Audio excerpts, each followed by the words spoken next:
Ladies and gentlemen, please welcome the Vice President of the United States, J.D. Vance, Secretary of State, Marco Rubio, Special Envoy, Steve Witkoff, and the Executive Board Member, Jared Kushner.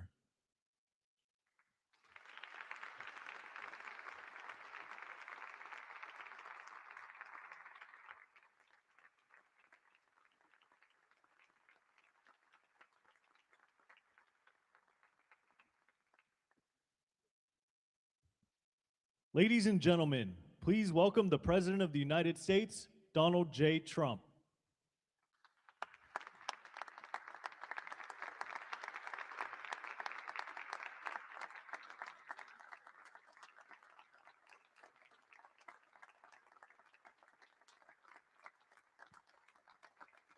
Well, thank you very much. This is a big day and lots of people watching, and especially from other countries, the leaders of, as you know, the other countries, because we have a large group of leaders, and the ones that aren't here are watching on Zoom. I hope they enjoy it. And the press, we appreciate it very much, so respectful. You've been so respectful of what we're doing. What we're doing is very simple, peace. It's called the Board of Peace, and it's all about an easy word to say, but a hard word to produce, peace. But we're going to produce it, and we've been doing a really good job, and some of these leaders that are with us have helped me very much during just this first year. We have a first year like probably no other ever in our country, because we settled 8 wars and I think a ninth to come. It's turned out to be a tougher one. I thought that was going to be the easiest one. But with war, you never know what's easy and what's not so easy. But we've had a great relationship, and I've become friendly with so many of the people. And I appreciate you being here. These are great people. These are great leaders.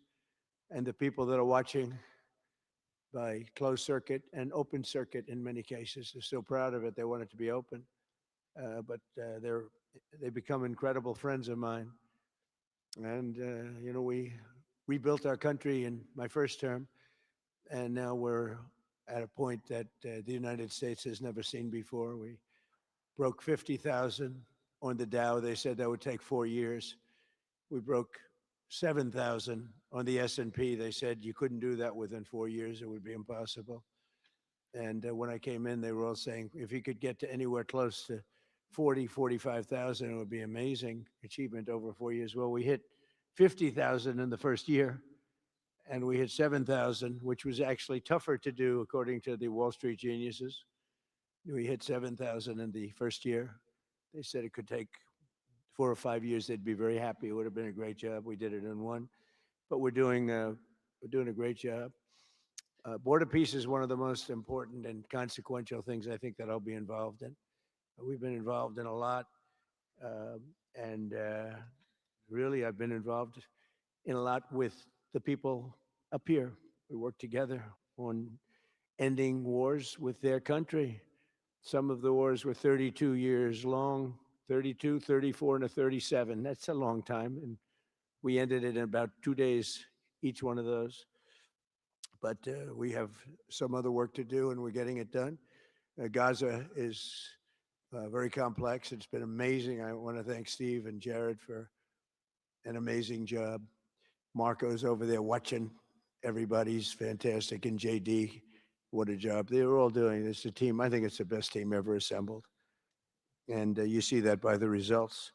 So today is a tremendous honor to welcome you all to the United States Institute of Peace for the inaugural meeting of the Board of Peace. Very important. I believe it's the most consequential board, certainly in terms of power and in terms of prestige. There's never been anything close, because these are the greatest world leaders. Almost everybody's accepted, and the ones that haven't will be. Some are playing a little cute. It doesn't work. You can't play cute with me. But they're playing a little bit, but they're all joining. Everybody, most of them very immediately. A few that we really don't want because they're trouble. Take care of them.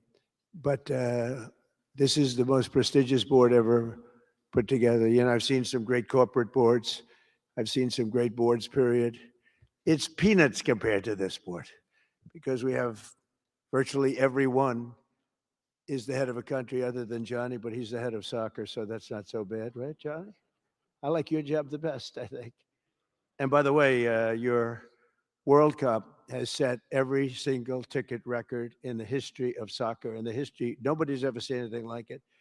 The sales are virtually complete. Nobody's ever seen anything. So congratulations, you made a good decision.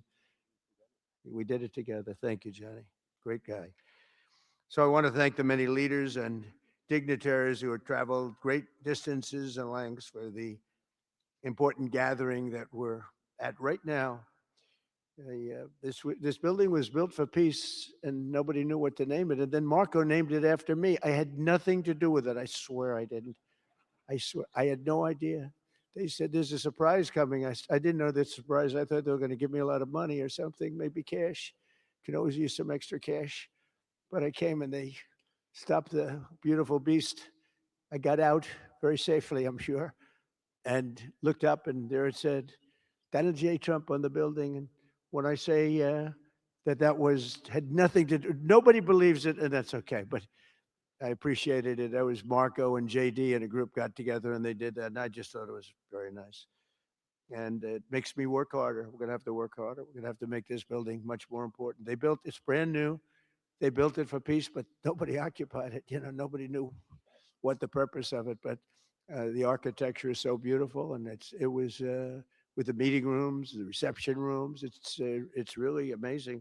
Who would think that it was built without anybody in mind or anything in mind? And then the State Department took it over. They liked it. Marco came over one day. He saw this. He said, "This building is great," and he actually claimed it.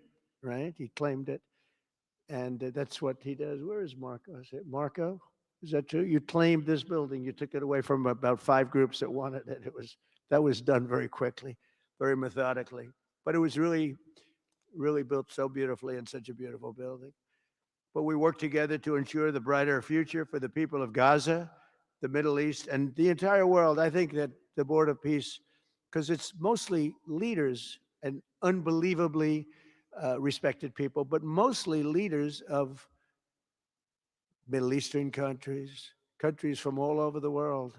And they've been very generous with money also. And the United States, which I'll say in a moment, is also very generous with money because there's nothing more important than peace. And there's nothing less expensive than peace. You know, when you go to wars, it costs you 100 times what it costs to make peace.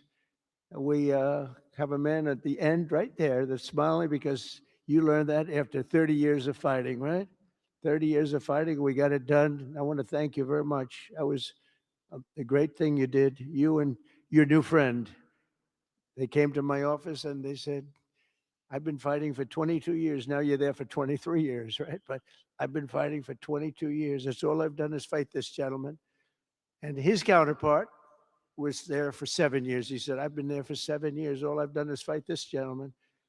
And we had it worked out in about 24 hours, right? And it's been a good piece of that. I think they've become friends. I'm not sure I'm allowed to say that, but I think so. I think they've become friends, right? Right. Great. Stand up. Stand up. These are 2 tough cookies, too. You think that was easy? It wasn't easy. These are 2 tough people, good people, but tough people. But, you know, we're in the Oval Office, and we were getting near. But the one was at one side of the room. I have 2 chairs right in front of the desk, the beautiful, resolute desk. One's over here. One's on the other side of the room. I said, folks, could you get a little closer? Well, I don't. They felt very uncomfortable. You know, they've been killing each other for 32 years. So I say, can you get a little closer? After 1 hour, they were right next to each other. We made a deal. They hugged, they signed, and we had peace with 2 very important countries, and I'll never forget it. So they started off a little weak, and they ended up really strong, and you can be very proud of yourselves. It was a beautiful thing to see. Thank you. Look at that. Can you believe it? 32 years. Thank you. Thank you very much. But we're honored to be joined today by Prime Minister Rama of Albania. President, where is President Millet? You're another one, I'll tell you. Where is President Millet? I endorsed him. I'm not supposed to be endorsing people, but I endorse when I like people. I've had a very good record of endorsing candidates within the United States. But now I endorse foreign leaders, including Viktor Orban, who's here, and others. And I endorse this gentleman, Millet. He was a little behind in the polls. He ended up winning in a landslide. I just endorsed the Prime Minister of Japan. She was in a tight race, but was probably going to win. And she won in the largest number in the history of Japan. So she likes me a lot. But it was an honor, and you're doing great. Oh, look, they're sitting right next, Victor. But ultimately, I think I'm going to end up endorsing. Hey, look, as long as it works, it's okay with me. But the endorsement seems to be working in foreign countries too, so that's good. But nice to have you both, Victor. Nice to have you both. Very proud of you. The Prime Minister of another, really just a great guy, Pashinyan of Armenia.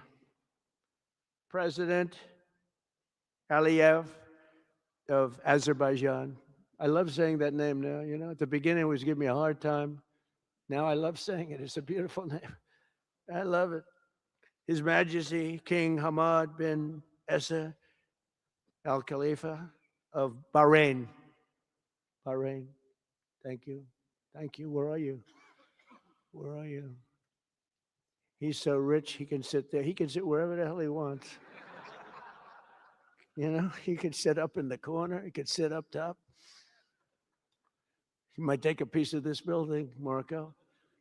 He'll take 25% of the building for about $6 billion. Thank you. And you've been very generous also. We appreciate it. Prime Minister Hun Manet of Cambodia. Raise your hand wherever you may be. Because, hi, how are you? Congratulations. That was another one, right? We did a good job with that one. Prime Minister Madbouli of Egypt. Thank you very much, and say hello to the General/President. Okay. Prime Minister Orban of Hungary, who has my complete and total endorsement for election. Not everybody in Europe loves that endorsement. But that's okay. He does an unbelievable job. He's done an incredible job on immigration, unlike some countries that have hurt themselves, but they're working on it. But I just want to let you know, you have my total and complete endorsement, and I'm putting it out. I already did, but I'm putting it out again. And you're coming up with an election, and I think you should be good. I'll tell you, Millet did pretty well. He was a little down, right? And then he ended up winning in a landslide, so that's pretty good. You're going to do great, Victor. Thank you very much for being here. Appreciate it. You run a great country. A man that I really like a lot he's definitely tough. I don't want to fight him. President Prabowo of Indonesia. Thank you very much. Please, this is a big guy. I tell you, I said, how many people in Indonesia? He said, like 240 million. I said, no, say it again. How many? It's a big country you have. And you do a great job and respected by everybody. And thank you very much for being here. Thank you very much, Mr. President. President Tokayev of Kazakhstan, thank you very much. What a country that is. It's a wonderful country and a rich country, in case anybody has any question. We have some very rich people here today. President Osmani of Kosovo. President, thank you very much. Great job you're doing too. Thank you very much. Prime Minister Sharif, I like this man, of Pakistan, because there was some fighting going on when I got to know him, and your Field Marshal, General, great general, great Field Marshal, a great guy. And I got to meet the Prime Minister. And he said in front of our Chief of Staff, Susie Wells, who's right here, he said, nobody knows this, but I believe that President Trump saved 25 million lives when he stopped the war between us and India, right? You made that statement. I said, 25 million lives could have been much more, actually. But it was really a beautiful thing. You said that in front of a group of people that was, they walked out. They don't think about it, but you're talking about that kind of lives. That war was raging. Planes were being shot down, right? And it was Pakistan and India. And I got on the phone with both of them, and I knew them a little bit. I knew uh, Prime Minister Modi very well, actually. But I got to know Pakistan through a little trade. They were trying to make too good a deal, and I got a little upset with them. And in the end, they got what they wanted, right? And they made a good deal. And I got to like them, the Prime Minister, the Field Marshal, who's a tough man, a tough, good fighter, right? Good, serious fighter. I like good fighters, actually. And when I heard that they were fighting, I picked up a certain newspaper. I won't tell you which one because it's fake news generally. But I picked up this newspaper and I saw that Pakistan and India were really going at it. And then it got worse and worse, and many planes were shot down. It was all out. And I called them. And I said, "Listen, I'm not doing trade deals with you two guys if you don't settle this up." They said, "No, no, no. That has both of them." They didn't want to do that. I said, "No, it has to. If you don't do it, I'm not doing a trade deal. We're not doing a trade deal." And they do a lot of business with the United States, and they sort of softened up all of a sudden. And all of a sudden, I read where there was a little bit of a pullback by one and the other, and all of a sudden we worked out a deal, right? But I said, if you fight, I'm going to put 200% tariffs on each of your countries, which essentially makes you not allowed, you can't do any business. One of them, I won't say which one, said, "No, can't do that." They both wanted to fight. But when it came to money, it's nothing like money. When it came to losing a lot of money, they said, "I guess we don't want to fight." And we solved that deal in 2, 3 days, right? And we did. We said, these are two very powerful nations, these are two nuclear nations. And I don't want to say what was going to happen, but, bad things happen. So, Prime Minister, I want to thank you because that was a very big deal. People have no idea. A lot of them say, "Oh, well, they weren't fighting." They were fighting. 11 jets were shot down, very expensive jets. And they were all in. Both of them were all in, and now they're not. And I think we'll always be able to settle up with them. I really do. I think you're going to have, it's a lot of progress was made even in the relationship. And Prime Minister Modi also, he's a great man. He's a great guy. They're all great. But I was very proud of it. President Pena of Paraguay is here. President, thank you very much. Young, handsome guy. It's always nice to be young and handsome. Doesn't mean we have to like you. I don't like young, handsome men. Women, I like. Men, no, I don't have any interest. Good. That's right. That's right. Thank you very much. You're doing a great job, too. His Excellency Prime Minister Al Thani of Qatar, just a great man, please, a great man and highly respected. And he's working with a man who is amazing. I always say he needs a public relations agency because you do so much good and they have you down as evil. And you're not evil. You help us so much and you're such a good ally. And I just want people to know that. And the Emir is incredible, smart, as smart as you can be, a great leader. And he cares so much for the people. And he cares so much for the Middle East. So I want to thank you very much and send my regards. Your country has been a great help. So, surprising to some of the people writing out there, but now they'll start changing their tune because it's true. I only tell the truth. Prime Minister Don of Romania, wonderful people. The Romanian people are fantastic, fantastic people. Like you're fantastic. And a lot of them come and work in this country and help us in this country, as you know. And it's they are just really, really solid people. President Mirziyoyev of Uzbekistan, who is where? There he is, and a friend of mine. He got one of the most difficult names in history, but that's okay. It doesn't matter. Your country's doing great. You're doing great, and just no problems. Every time I see him, nope, we're doing good, no problems. And General Secretary To Lam of Vietnam. Vietnam is incredible as a country and as a force, and it's an honor to have you. A really great honor to have you. A lot of respect, a lot of respect for your country. We'll also want to express my gratitude to Vice President J.D. Vance, who is a fantastic man. He's a fantastic talent.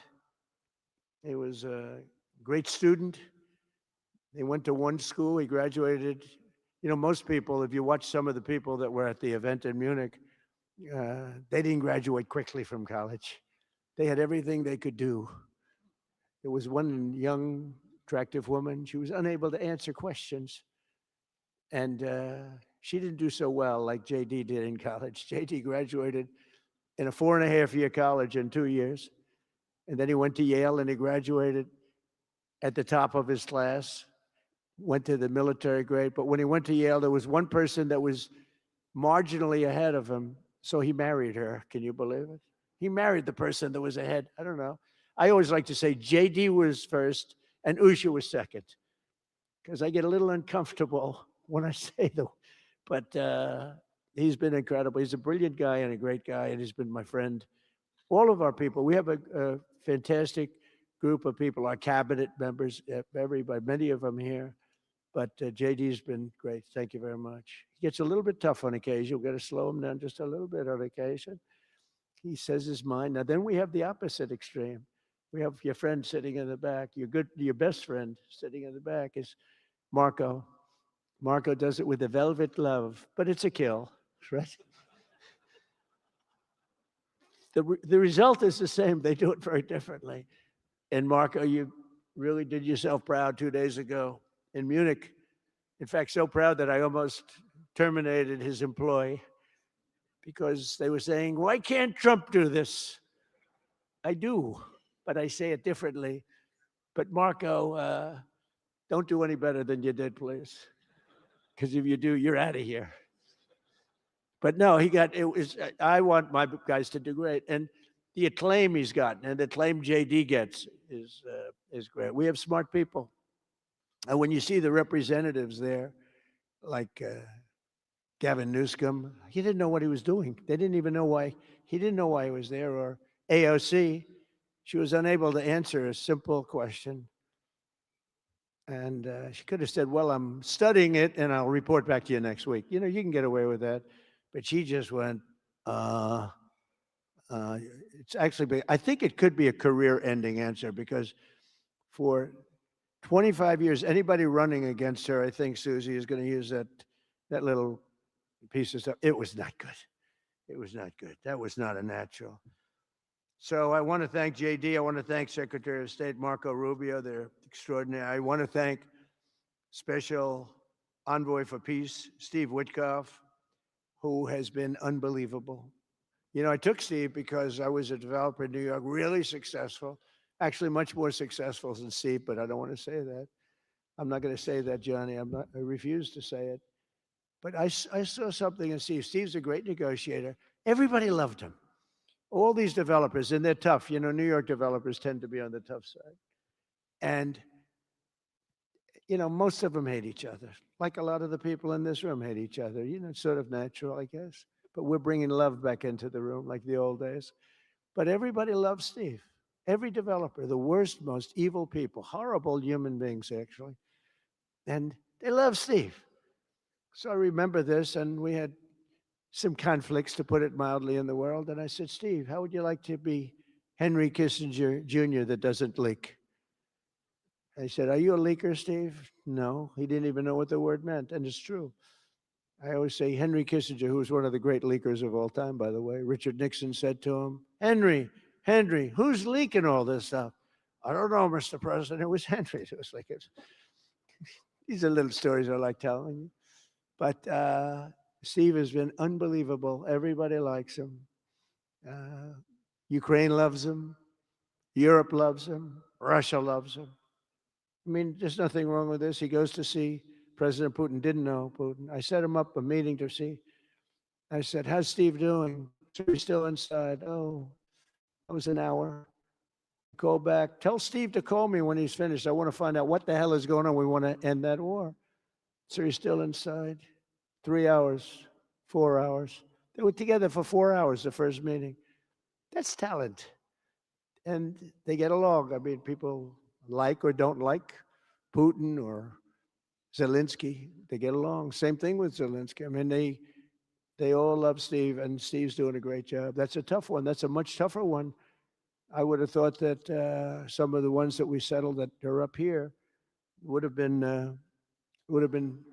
I thought this would be easy because I have a very good relationship with President Putin. I have a very good relationship with President Xi. I'm going to be going to China in April. That's going to be a wild one. I said, but we have to put on the biggest display you've ever had in the history of China. You know, last time I went to China, President Xi, he treated me so well. He gave me a display. I never saw so many soldiers all the same height, exactly the same height within a quarter of an inch. You can do that when you have 1.4 billion people.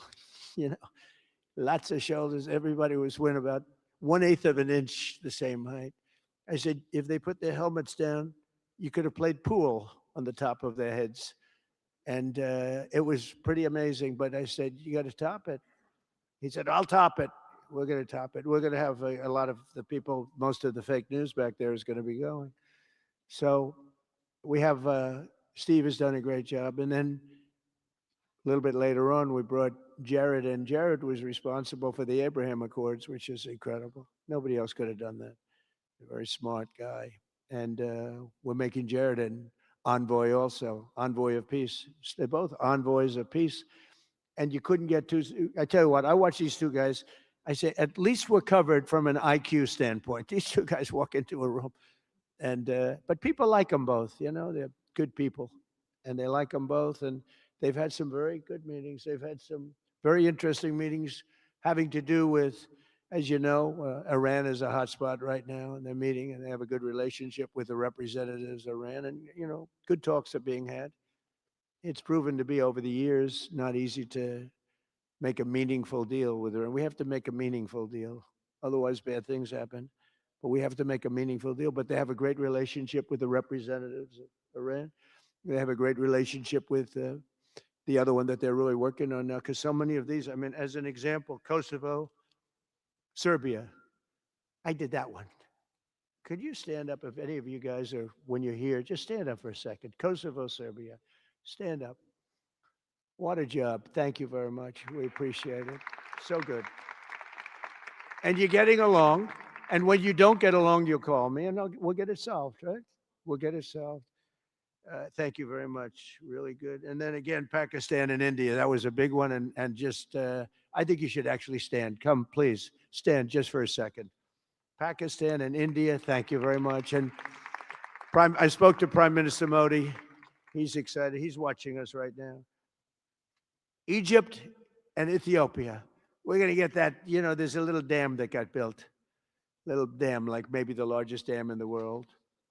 Built and financed, of course, by the United States brilliantly. And having a little trouble getting water to the Nile. It's not, that's a tough situation, but we're going to get that solved. Armenia and Azerbaijan, we talked about. And again, thank you, fellas, very much. Great job. Great job. Thank you. Cambodia and Thailand. So incredible what you did, that you got together and it all worked out. They're watching right now on closed circuit. Thank you very much. And thank you. That was a big one, Cambodia and Thailand. These are nasty fighters. I have to tell you, these fighters are nasty. Now we talk about, you talk nasty fighter, you're nice guys compared to this. Congo and Rwanda. That was, and we've got them pretty peaceful. There's little flare-ups every once in a while. I'll get a call once a week. Sir, there's a flare-up in the Congo again. We'll get it straightened out, right, Susie? We get it straightened out. And Israel, as you know, with, you could say Israel and numerous countries if you want to really know the truth, but Israel and Iran, and we'll see where that goes.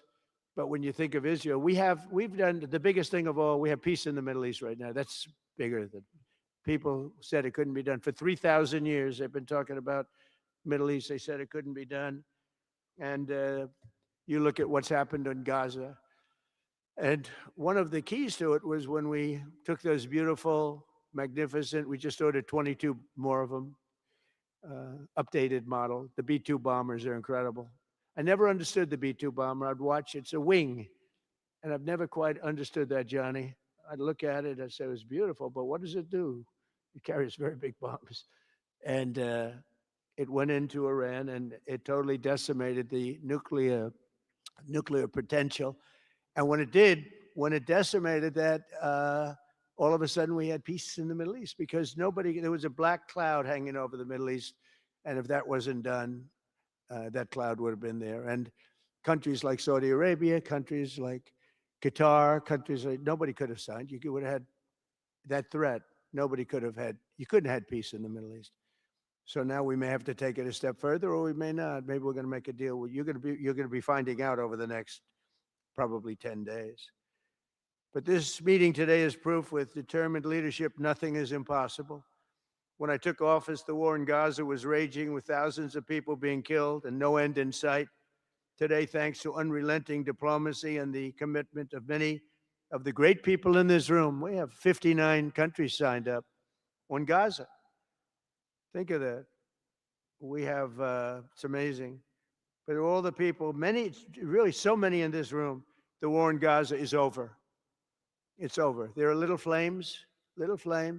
Hamas has been, I think they're going to give up their weapons, which is what they promised. If they don't, it'll be, they'll be harshly met, very harshly met. They don't want that. All the stuff like they don't mind dying. They told me that's not true. Everyone said, oh, they don't mind dying. No, they don't want to die. They said, we don't want to die. People don't want to die. The ceasefire was held, and every last remaining hostage, both living and dead, has been returned back home. Think of that. That was an impossibility. And we did hundreds of hostages, but the last 20, and I always said to Steve and Jared, I said, the last 20 are going to be very tough, very, very tough. And we got them back. We got the living back, and then we only got about 16 of the dead. And we said, well, you got to get them all. You promised them all. And they dug and dug and dug. You can imagine it's a job that's brutal. And Hamas really did a lot of that work. And you got to give them credit for that. They brought the last one home a week ago, and we got all 28 of them, living and dead. The amazing thing, because I've never seen anything quite like it, the parents of the dead, they knew their boy was dead. This case, boys, all boys, men, but to the parents' boys, they knew their boy was dead. They wanted that dead body as much as if he were alive.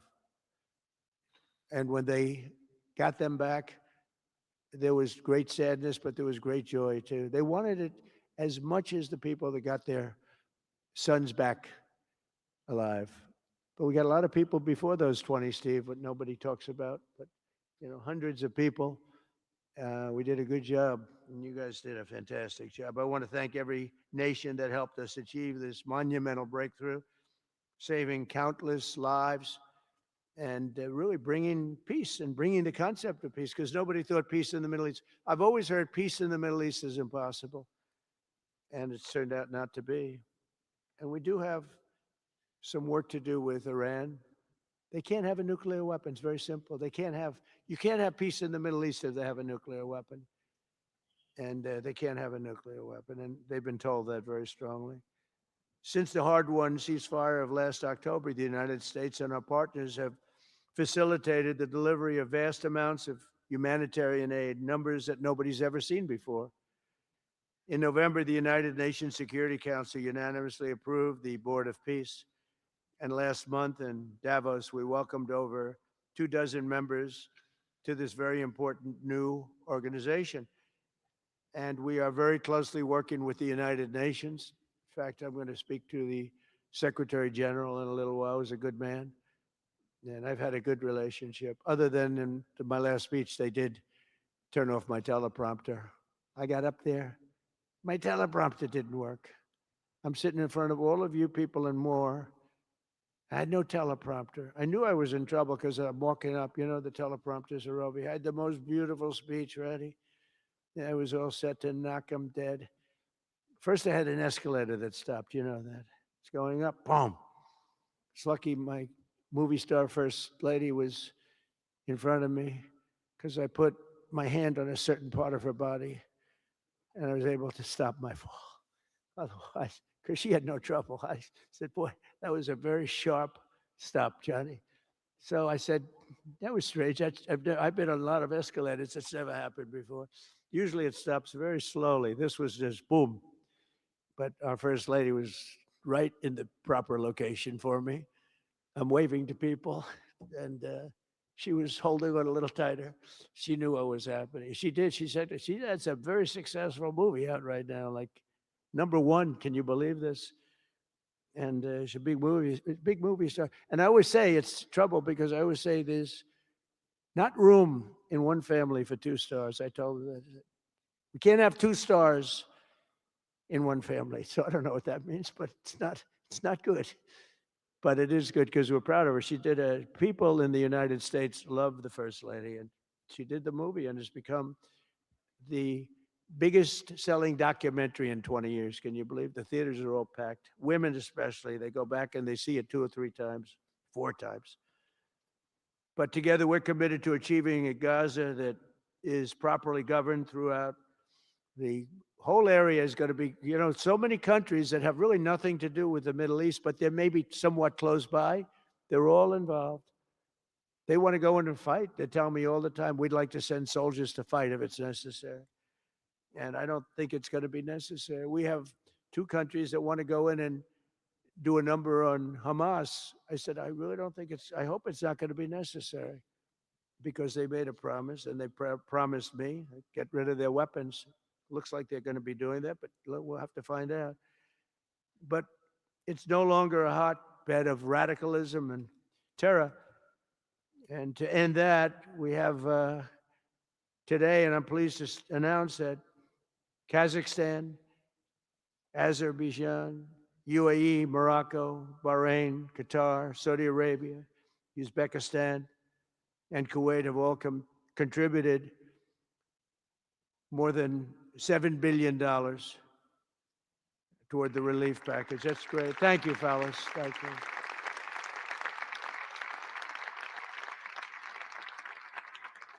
And many more are contributing too. So the numbers are, this just started. This is our first meeting. But every dollar spent is an investment in stability and the hope of new and harmonious. It's a region that's so important. It's so vibrant. It's so incredible. The people are so incredible, but we want to have a harmonious Middle East. The Middle East is amazing. So many friends in the Middle East. They're so smart. Sometimes they're too energetic. That's the a lot of people aren't energetic. Sometimes they're a little bit too energetic. These are great people. The world is now waiting on Hamas, and that's taking place. And it's the only thing that's right now standing in the way. We have Lebanon with certain things that we're working on that are very important. We have to solve the problem of Lebanon, but it's relatively small in terms of what's been done.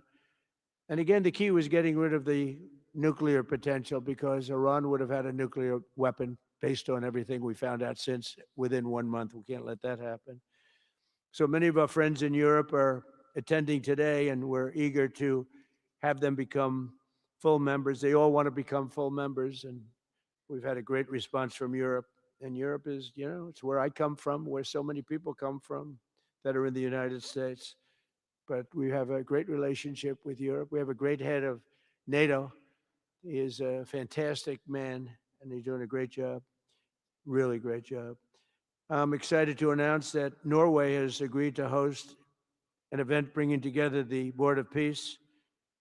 Oh, I thought when I saw this note, I'm excited to announce that Norway, I thought they were going to say that they're giving me the Nobel Prize. Oh, this is less exciting. Oh, it says, I'm excited to announce that Norway, and I'm saying, oh, great, I'm getting the Nobel Prize. Finally, they got it right.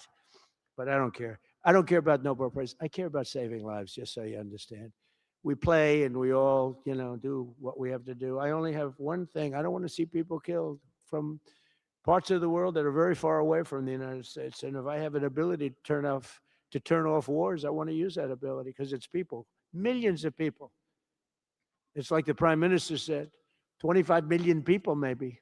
And that's a small number compared to what it could have been if you really think about it, right? No, I want to save lives, and I don't care about prizes.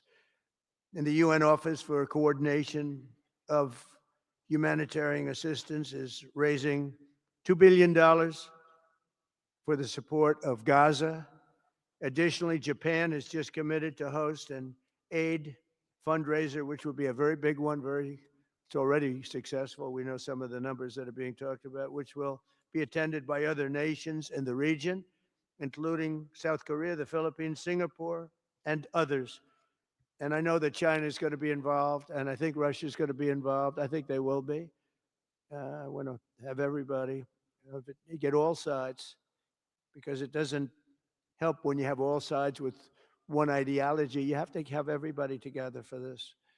I'm also pleased to announce that FIFA will be helping to raise a total of $75 million for projects in Gaza. And I think they're soccer related, where you're doing fields and you're getting the greatest stars in the world to go there. People that are bigger stars than you and I, Johnny. I hate to say it. You know, I met one of your great stars who came to the White House, as you know. And my son was very excited. These are great people. These are great people. And Johnny's going to bring the stars to the area. And they're really known. People in Gaza know every one of them, right? You know, so it's really something. And we'll soon be detailing the announcement. And if I can do, I'll get over there with you. I want to thank Johnny and FIFA for all of the wonderful things they did and are doing. They gave me their first Peace Prize. They gave me a Peace Prize. I think they saw that I got screwed by Norway, and they said, let's give him a Peace Prize. I mean, very good. Thank you, Johnny. I appreciate it. Johnny's very smart. He's very, very smart. The nations represented here today, just in closing, are not just contributing money. Some are also pledging personnel to help preserve the ceasefire and secure a very enduring peace. We have to have enduring peace. Having peace, knowing it's going to blow up in 2 weeks, doesn't mean anything. In particular, Indonesia, thank you very much. Indonesia. It's a great country. Thank you very much. Look at him, man. Look how tough he is. You think it's easy dealing with him? Look at that face. You are a tough cookie. And we say it lovingly, too. We need strength. You say, see, he doesn't mind. He's tough and he's smart. And smart is more important. Morocco, thank you very much. Great. What you're doing is great.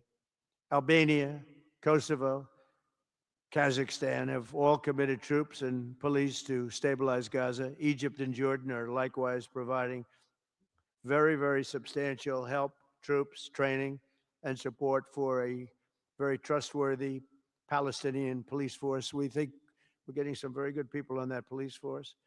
And, you know, it's peace in the Middle East. We have peace in the Middle East. Think of it. For years, you've been hearing about peace in the Middle East, and everybody's saying it's impossible. All of these countries are working together around the vision of a Middle East that is free from the curse of extremism and terror. And now is time. And by the way, even people with extremism and preaching extremism, they're exhausted. They're tired. It's been going on for too many years. I don't care who you are. They're tired. They want peace. And now is the time for Iran to join us on a path that will complete what we're doing. And if they join us, that'll be great. If they don't join us, that'll be great too. But it'll be a very different path. They cannot continue to threaten the stability of the entire region, and they must make a deal. Or if that doesn't happen, I maybe can understand. If it doesn't happen, it doesn't happen. But bad things will happen if it doesn't. With the commitments announced today, the Board of Peace is proving that it does not just convene countries, it devises and implements, and real solutions happen. We've come up with solutions. This is so little talk. This is very little talk, all action. First time, it was always talk in the Middle East. People would talk about peace in the Middle East, and then they'd go home and they'd never even think about it again. Nothing would happen. We're providing a model for how responsible sovereign nations can cooperate to take responsibility for confronting problems in their own regions. The Board of Peace is showing how a better future can be built starting right here in this room. And I want to let you know that the United States is going to make a contribution of $10 billion to the Board of Peace. Thank you.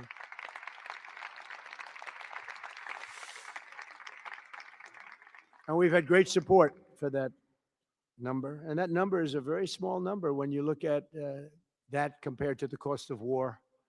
That's 2 weeks of fighting. It's a very small number. It sounds like a lot, but it's a very small number. So we're committed to $10 billion. Together, we can achieve the dream of bringing lasting harmony to a region tortured by centuries of war, suffering, and carnage. They say 3,000 years. And hopefully, we can lift up the eyes of the world to envision how other intractable conflicts can be settled. So many conflicts, they'd say, are impossible to settle, and we get them settled. We got, of those 8 that we settled, most of them were said to be not settlable. And they not only got settled, they got settled within days. More impossible problems can be solved as we go along this very beautiful path. I think it's a beautiful path. I think it's such an important day. Even the weather's beautiful. We walk in, it's beautiful. Everything's beautiful. But the ancient wounds can be healed, and they are indeed ancient. This has been going on for so many centuries that our entire planet will be a better, safer, more beautiful, and more peaceful place for us all. We're going to be working with the United Nations very closely. We're going to bring them back. I think the United Nations has great potential, really great potential. It has not lived up to potential. The 8 wars, I never even spoke to them about one of them, and I should be speaking to them about all of them. Someday I won't be here. The United Nations will be, I think, is going to be much stronger. The Board of Peace is going to almost be looking over the United Nations and making sure it runs properly. But we're going to strengthen up the United Nations. We're going to make sure its facilities are good. They need help, and they need help money-wise. We're going to help them money-wise. And we're going to make sure the United Nations is viable. And you have some very good people at the United Nations, can do a good job. But as I said, I've said it for years, United Nations has tremendous potential. A lot of people didn't like what I said. They said, oh, you shouldn't say that because, we don't care about the United Nations. No, it's really very important. And I think it's going to eventually live up to potential. That'll be a big day. So I want to thank everybody for being here. You're my friends. You're great, great leaders. You're great people.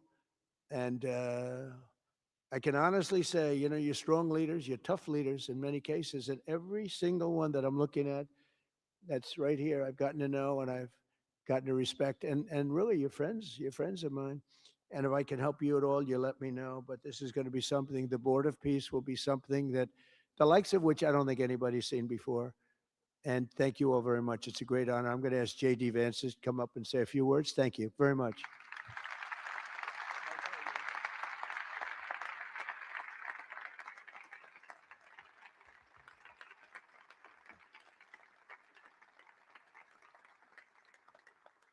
Well, thank you, Mr. President, very much for your leadership, but also for the kind words about me personally.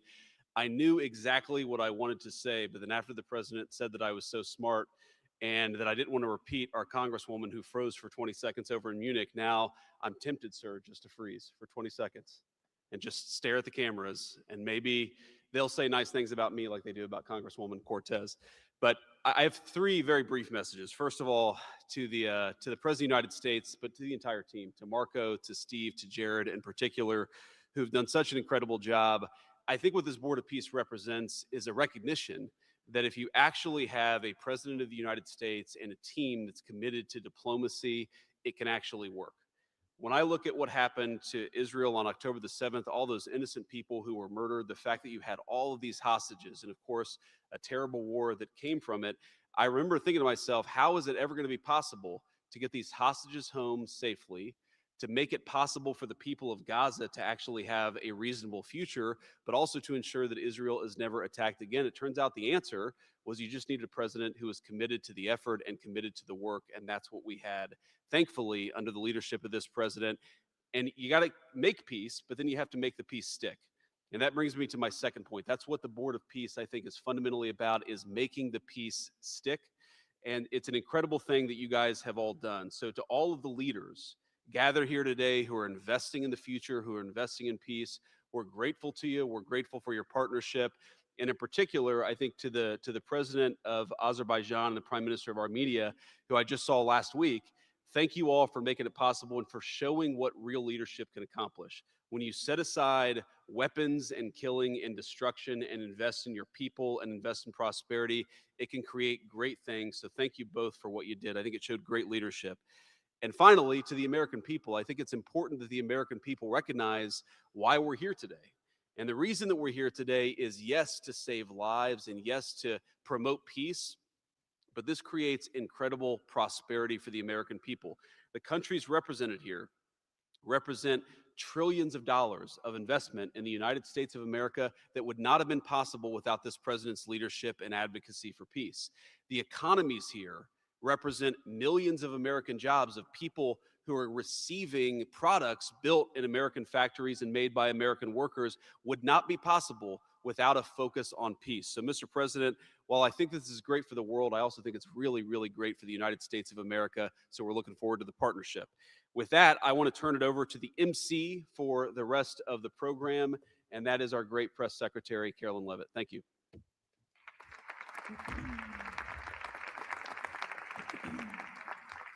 Well, congratulations, Mr. President and Mr. Vice President, for convening the first ever Board of Peace meeting. And we will now hear from our Secretary of State, Marco Rubio.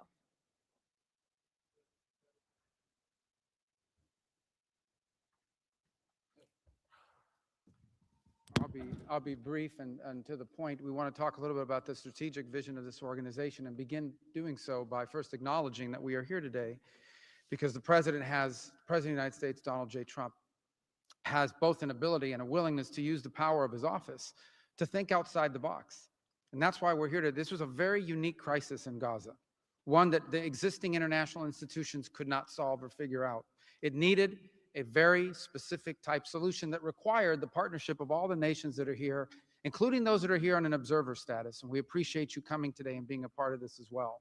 And that's the point I want to drive home today. And soon you'll hear from Steve and Jared, who, by the way, deserve an incredible amount of credit for pulling this together and working countless hours and traveling all over the world. They truly deserve our appreciation and thanks for the work they've put in under the leadership of President Trump to make this possible. This Gaza situation was impossible to solve under orthodoxy, under existing structures. And so what we did is they went to the UN and they got the UN's approval to put this group together and bring these nations together to come up with a very specific solutions to a very unique and specific problem. We have a long ways to go. There's a lot of work that remains. It will require the contribution of every nation state represented here today, and we thank you for being a part of it. And we hope that this can serve as a model for other complex and difficult situations so they can be solved in the same way. But right now, the focus is on this one. We have to get this right. There is no plan B for Gaza. Plan B is going back to war. No one here wants that. Plan A, the only path forward, is one that rebuilds Gaza in a way of enduring and sustainable peace, where everyone can live there side by side with one another and never worry again about returning to conflict, to war, to human suffering, and to destruction. And again, Mr. President, thank you for having the vision and the courage to pursue something that has never been done before, and we're not done yet. And thank you to Steve Witkoff and Jared Kushner for the time and the work they put into this. And thank you on behalf of the State Department and the U.S. government to all of the nations that are here. Every one of you is indispensable, including our observer partners, who we hope can find your way to join us at some point as officially part of this. But we are grateful for the fact you're here today and the contributions you've made already. Thank you.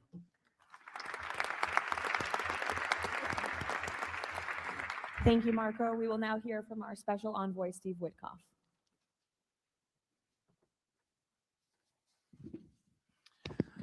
Thank you, everybody, for being here. I don't know if we ever believed that this was possible when we first started envisioning a board of peace, but of course, under the president's indispensable leadership, and it begins with that. It begins with President Trump's leadership and his direction. We are here today, and it's pretty amazing. I think we have some people to thank. We had an amazing partnership between the mediating countries, Qatar, Egypt, Turkey, Prime Minister Mohammed, You are an exceptional human being. You really are. Ali, thank you for everything you did. That's you right over there, Ali. Wherever Hakan is, Hakan, you were amazing. And so was Ibrahim and President Erdogan. And of course, to the Egyptians, Badr, I know you're smiling because we went through so much. And General Hassan was amazing. We all became friends here. And Prime Minister Sisi, President Sisi, pardon me, and so many others. But our team, JD, your insight, your counsel, and Marco, you're an amazing secretary, and it's a privilege to work for you. And Jared, you are my dear friend and the best partner I ever had. You are an amazing person. But Mr. President, it is my greatest honor to work for you. It is the blessing in my life. I've had many blessings. I don't have to be a practicing lawyer anymore, but this is my greatest blessing. But I also have to mention one other person who is important to this discussion. Oh, the Israelis, I forgot. Prime Minister Netanyahu. Without him, much wouldn't have been accomplished as well. And that's really important that we acknowledge him here today, and Ron Dermer. But a person who doesn't care much about the acclaim, we have to acknowledge too, and that's you, Susie. Because I would come back and you would say to me on every trip, what can I do for you? This matters. And you are an inspiration for all of us. So I thank everybody, and let me get on to, am I going on to the next slide? Sure. Caroline? Sure. Okay. So with regard to the hostages, we're here today, again, I say it, I know it sounds redundant, but we're here today because of President Trump. Without him, none of this was possible. There were 251 hostages. 168 came out alive. 83 bodies were returned to their families so that they could grieve and remember their loved ones like in a normal way. In a way that brought their families together. So that was just as important. This was a monumental effort, and I want to tell a story about the president. Every time a hostage family came to visit with us, they were not on the president's schedule. I would walk down to the Oval Office, I would tell the president that there was a hostage family here, and he would say, Steve, bring them up. Every single time. And when we got the last 20 out, we had a celebration at the White House, and I could see the emotion on the president's face. And he came up to me and he said to me, I have to tell you, this is my 5th year in the Oval Office, and I don't know that I've ever had a more special time than this moment with these people, seeing them come home.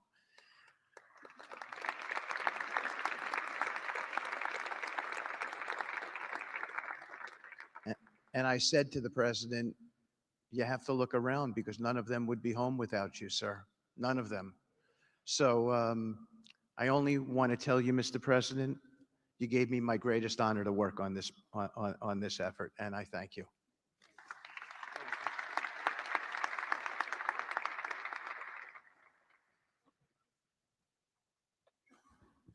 Thank you, Steve. Now you're going to hear directly from the team that has been tasked with implementing President Trump's 20-point plan for Gaza, beginning with our ambassador to the United Nations, Mike Waltz. Thank you, and thank you, Mr. President, Excellencies. First, let me wish everyone a happy and prayerful Ramadan. Thank you so much for joining all of us today. Mr. President, Excellencies, bottom line, humanitarian aid has absolutely surged since the Gaza war ended. Our Central Command, our great military, is working together with Israel, with the UN, so many countries here to coordinate the aid, to make sure there's deconfliction. Over 70 countries now are participating in our Civil Military Command Center, and here are the results. Aid is up. 4,200 aid trucks have entered Gaza each week for 13 consecutive weeks, the longest stretch of high-volume assistance to Gaza in years. Diversion is down significantly from prior to the ceasefire, with less than 1% diverted this month. Food supplies are way up. We are reaching the full 2.1 million Gazans with aid, up 5 times from the delivery levels before the ceasefire. The percentage of households experiencing severe hunger has dropped from about 30% to down to 1%. As of this past February, drinking water has doubled and child malnutrition has been cut in half. If we could go to the next slide, Mr. President, only under your leadership and this great team could we bring together the United States, Israel, Egypt, Jordan, the UAE, the United Nations agencies. Mr. President, bottom line, like you, this is a board of action, not a board of endless talk or speeches, and these results are a true testament to your leadership and the leadership of this great team. We are saving lives, and it's an honor to be a part of it.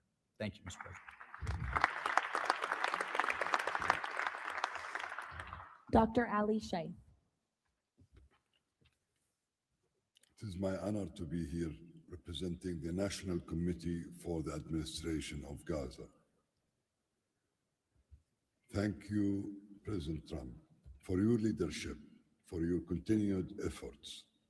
A new governing authority is now in place for Gaza, with a clear mandate and a clear commitment to establishing development and stability. However, we are operating in extremely difficult conditions. Large parts of Gaza Strip are severely damaged, destroyed actually. Humanitarian needs are acute. Law and order remain fragile.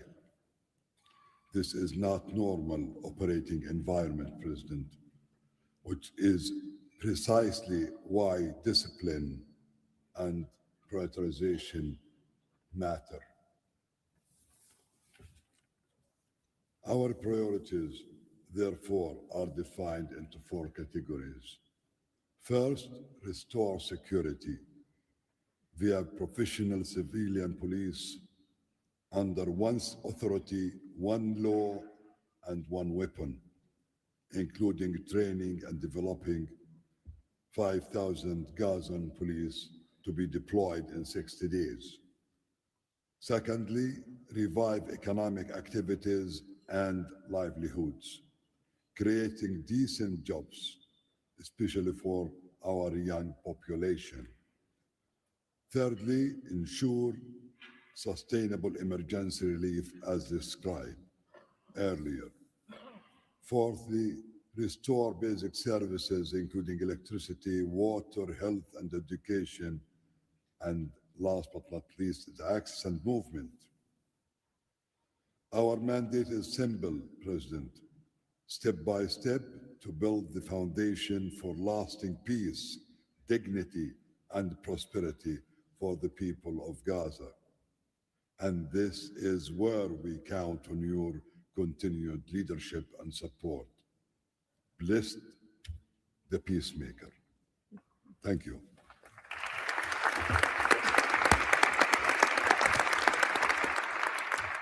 Thank you. Now, Nick Mladenov. Thank you, Caroline, and thank you, Mr. President. Today, we're very happy to announce that we're creating the Office of the High Representative for Gaza of the Board of Peace, which will be there to support, to guide, and assist the National Committee for the Administration of Gaza, hopefully removing the roadblocks that they will be facing in taking over civilian and administrative control of the Gaza Strip. We plan to work in full transparency under the guidelines of and supervision of the Board of Peace and the Executive Board. And of course, we will do that in great coordination with the Israel and with the Palestinian institutions, who we both require to make this work on the ground. And certainly with my very good colleague here, General Jefferson, the International Stabilization Force that is coming together. Mr. President, if I can actually use the opportunity to announce some breaking news that as of this morning, we started the process of recruiting Palestinian police force that Ali was just referring to. And just in the first few hours, We have 2,000 people who have applied to join a new transitional Palestinian police force to be formed in Gaza under the authority of the National Committee with the support of the Board of Peace, trained in Egypt, where we have received an excellent proposal of how to do that forward. And this is critical to what we need to do as we begin this process. And if we may move to the second slide. It is this Palestinian security force under the authority of the National Committee for the Transition Period that will allow us to ensure that all factions in Gaza are dismantled and all weapons are put under the control of one civilian authority. The only way to do that is the full implementation of the 20-point plan in the UN Security Council resolution, which binds us all to make sure that that is the way forward. We have now a fully agreed framework with the mediators on how to do this, and I thank very much the state of Qatar, Egypt, and Turkey for their excellent support in this. We now need to move forward on communicating it and negotiating the details of the implementation plan with the factions on the ground. But rest assured to all of you that we're on the right track. And if I can ask one thing of all of us, is to make sure that we have one message. There is no other option except the full demilitarization and decommissioning of all weapons in Gaza for reconstruction to begin and for people to have a new way of life going forward. Thank you.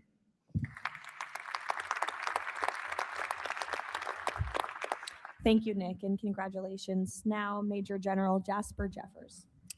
Thank you, Caroline, Mr. President. It's an honor to be here today as the ISF commander. The ISF will do two things: stabilize the security environment in Gaza and enable civilian governance as established by the National Committee. For the last few months, we've had a team on the ground of U.S. military experts preparing the infrastructure for the ISF. This team's already operating from a combined joint operations center that's going to be the headquarters for the entire ISF. As you can see on our map, our plan is for the ISF to be assigned in 5 different sectors, each sector receiving 1 ISF brigade. In the short term, we plan to deploy to the Rafah sector first, in addition to the training of police. Midterm objective is to continue to expand sector by sector, all moving to our long-term 12,000 police and 20,000 ISF soldiers. I'm incredibly pleased to announce today that the first 5 countries have committed troops to serve in the ISF: Indonesia, Morocco, Kazakhstan, Kosovo, and Albania. And 2 countries have committed to train police: Egypt and Jordan. I would also like to announce that I have offered and Indonesia has accepted the position of Deputy Commander for the ISF. With these first steps, we will help bring the security that Gaza needs for our future prosperity and enduring peace. Thank you.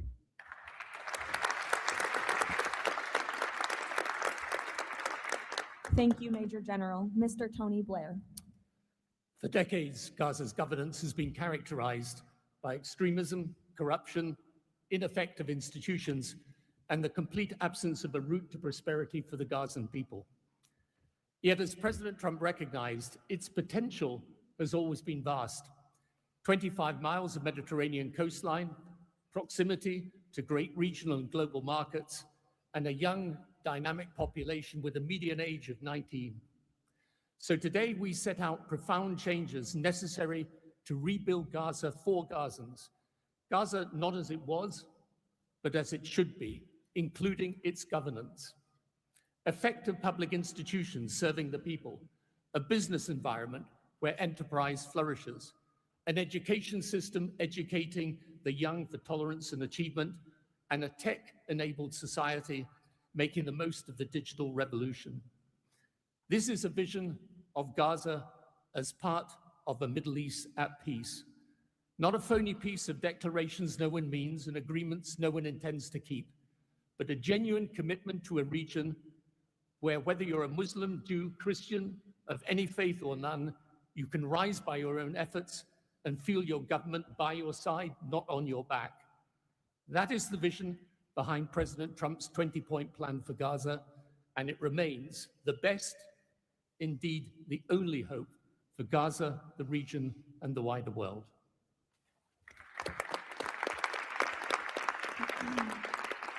Thank you. Mr. Yakir Gabay. Hello, everybody. Thank you, Mr. President. Gaza is destroyed.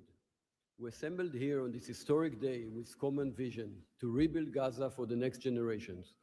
Our mission is to recycle and remove 70 million tons of rubble and UXO and hundreds of miles of tunnels, arrange for the population fast temporary housing. In parallel, to start construction of infrastructure and permanent housing. We have a detailed master plan for housing and infrastructure of modern schools and hospitals, manufacturing and agriculture, roads and trains, water and energy plants, logistic hubs, telecom, tech and data centers, sports and leisure facilities, seaport and airport, and much more. We lined up many regional contractors who build housing for millions of people in the Middle East. They will join the massive redevelopment with competitive pricing. The funding is ready and will be invested in a free economy. The local population will build their own cities, which will create hundreds of thousands of jobs and will revive the economy. The Gaza coastline is 26 miles long. It can be developed as a new Mediterranean Riviera with 200 hotels and potential islands. The value goes to the Gazans through the Gaza Sovereign Fund. This plan is all subject to a full disarmament of Hamas. Thank you very much. Together we will make this vision into a reality.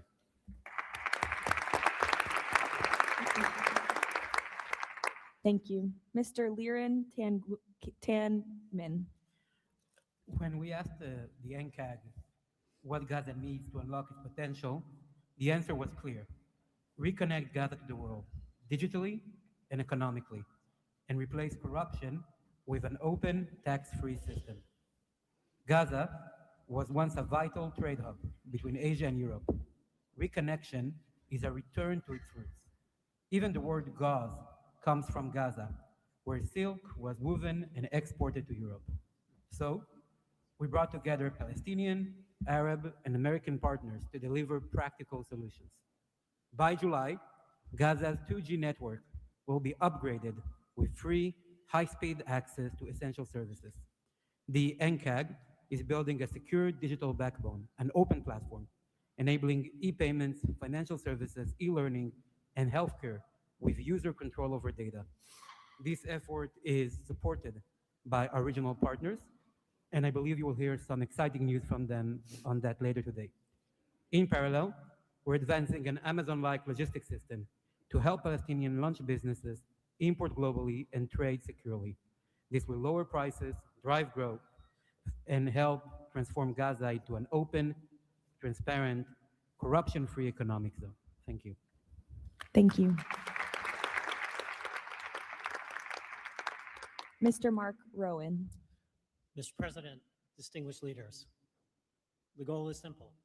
Take the momentum all of you have provided and build it into something that is not just temporary relief, but something that provides a long-term foundation that will enable many of the goals we've spoken about today to be achieved. We plan to do this by gathering Gaza's productive assets in one unified structure. This will allow independent, professional, conflict-free management of the resources to benefit the Gazans. This will also enable expeditious planning and zoning and not fragmented projects that do not contribute to an economic whole. The potential here is tremendous, but it has to start somewhere. The start is in Rafah, where, as you heard, that will be the first place security is deployed. The plan is 100,000 homes for 500,000 residents plus $5 billion of infrastructure. Over time, 400,000 homes for the entirety of the population with more than $30 billion of infrastructure. Let me put it in financial terms. This is not a problem of money or collateral. This is a problem of peace. The coastline alone, $50 billion of value on a conservative basis. The housing stock, more than $30 billion as rebuilt. The infrastructure, more than $30 billion. $115 billion of value. It just needs to be unlocked and financed. Great, thank you. Mr. Ajay Banga. Thank you, Caroline, and thank you, Mr. President. All this requires money. And so when the UN Security Council resolution got passed, we set about creating the Gaza Reconstruction and Development Fund at the World Bank. It's housed there. The World Bank's role is that of a limited trustee. We manage the donor contributions coming in of the type that the president said a little earlier in his opening remarks. And then we help to manage that money while it stays with us. And under the direction of the Board of Peace, we disperse the money for reconstruction and development projects in Gaza. This fund is ready to receive the donations that he spoke about just a little while ago. The second part of the story is that you as donors deserve the right to know that the money is being used in a transparent way. We are helping, along with the Board of Peace, which takes the ownership of ensuring that the right kind of financial, legal, and oversight mechanisms are being put in place. We've even assigned a financial controller from the World Bank on a secondment basis to the Board of Peace to ensure that we can try and help build the best standards in this process. Now, this is just the beginning. This work is going to need 2 or 3 things that the World Bank Group can bring to the table. The first is leveraging of public finance. Because of our AAA rating, we have the ability to leverage private bond money to help to create the resources we need to do what Mark just talked about. The second is we can de-risk private investing. And the third is we have people on the ground and expertise and knowledge of doing this kind of work in other markets. We want to be not an armchair critic of a process, but an active participant in giving Gazans and people in the region the opportunity of the lives they deserve the one time we get the chance. So thank you again.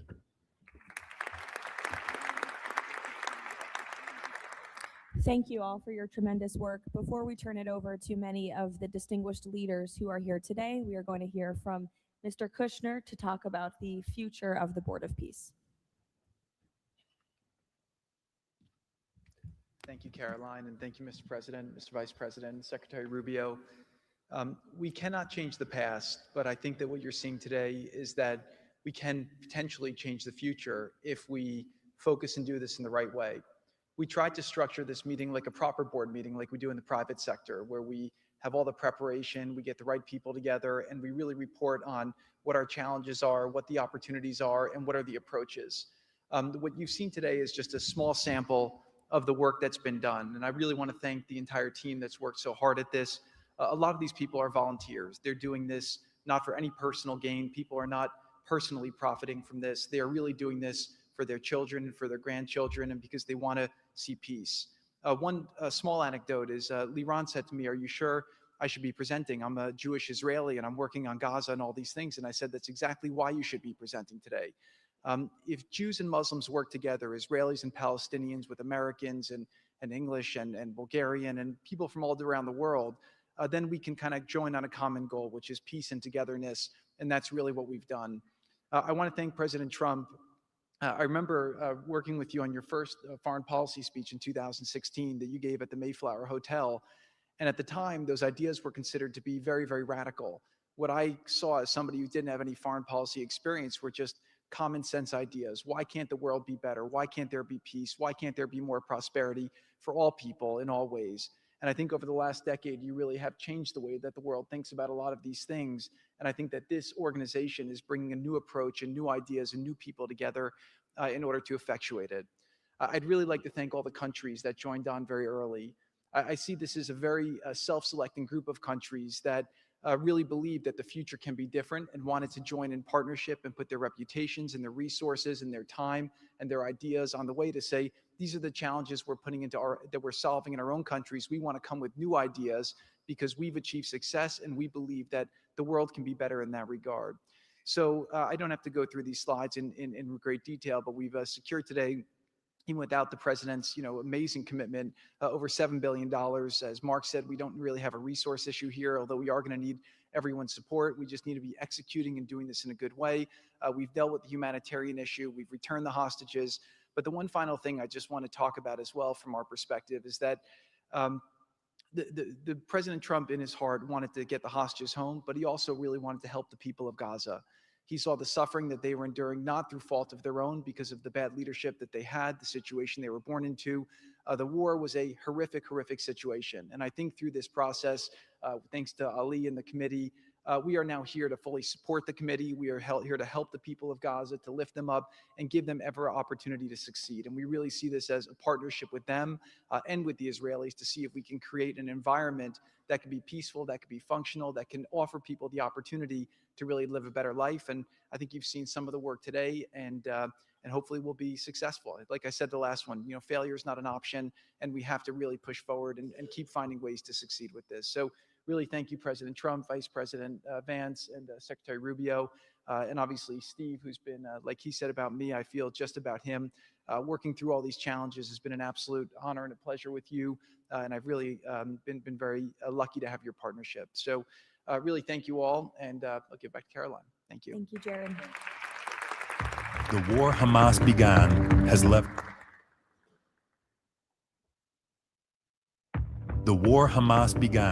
has left Gaza in ruins. Yet from these ruins, a new future will rise. President Donald Trump unparalleled achievements in just a few months.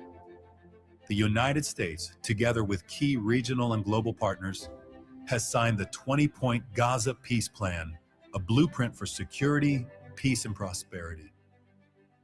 All the hostages returned, the living ones to their homes and the deceased to burial.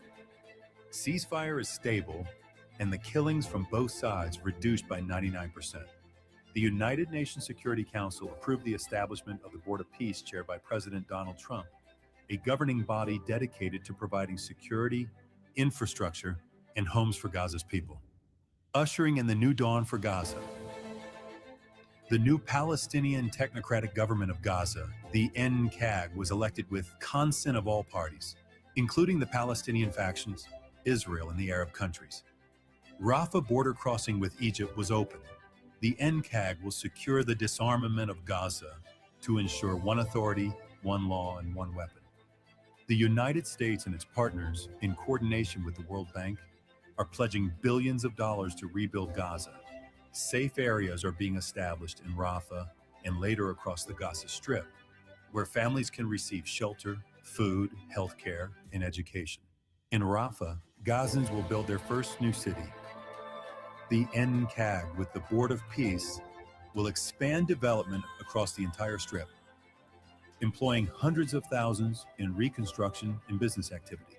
Transportation, water, and energy systems will be restored, and a modern economy will begin to emerge. Children will return to classrooms with a curriculum that promotes tolerance, dignity, and peace. Our goal by year 3, Rafah fully rebuilt, unemployment curbed, and Gaza connected to the world through an Abrahamic gateway, linking it with Egypt, Israel, Jordan, Saudi Arabia, the UAE, and extending to India and Europe. By year 10, Gaza will be self-governed, integrated into the region with thriving industries and housing for all. This is the framework for Gaza's rebirth: secure, prosperous, and peaceful.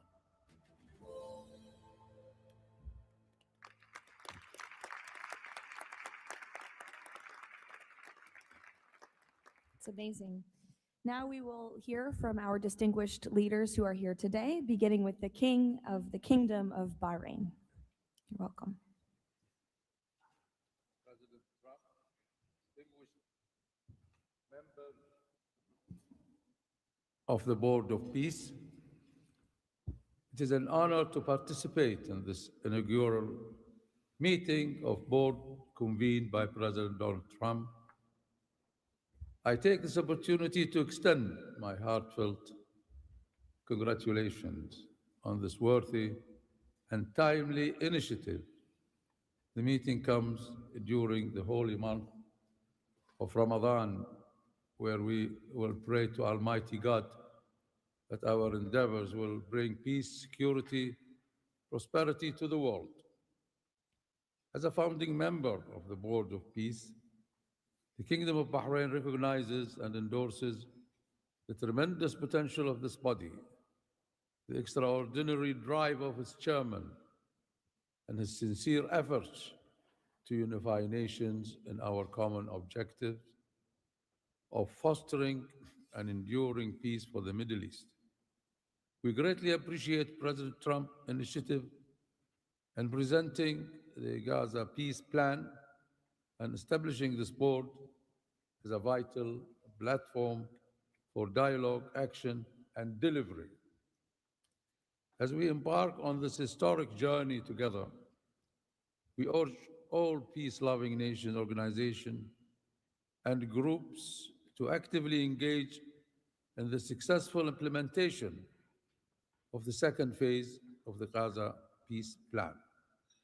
This includes ensuring a lasting ceasefire in Gaza, facilitating its reconstruction, and providing hope and new opportunities for the people of Palestine and Israel.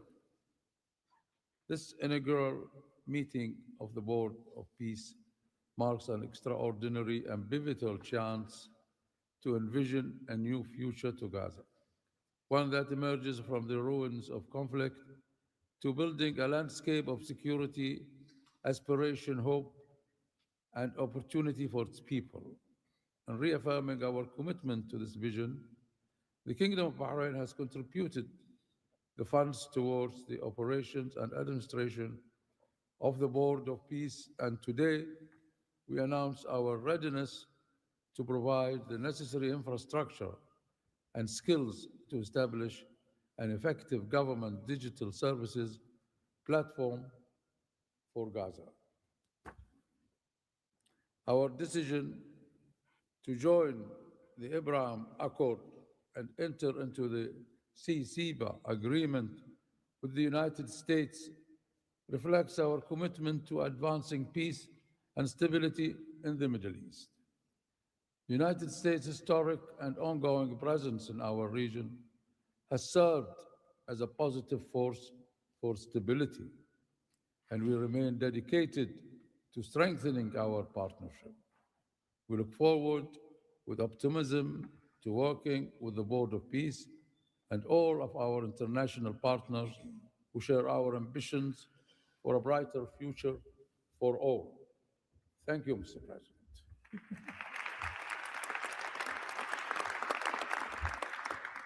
Next, the President of the Republic of Kazakhstan.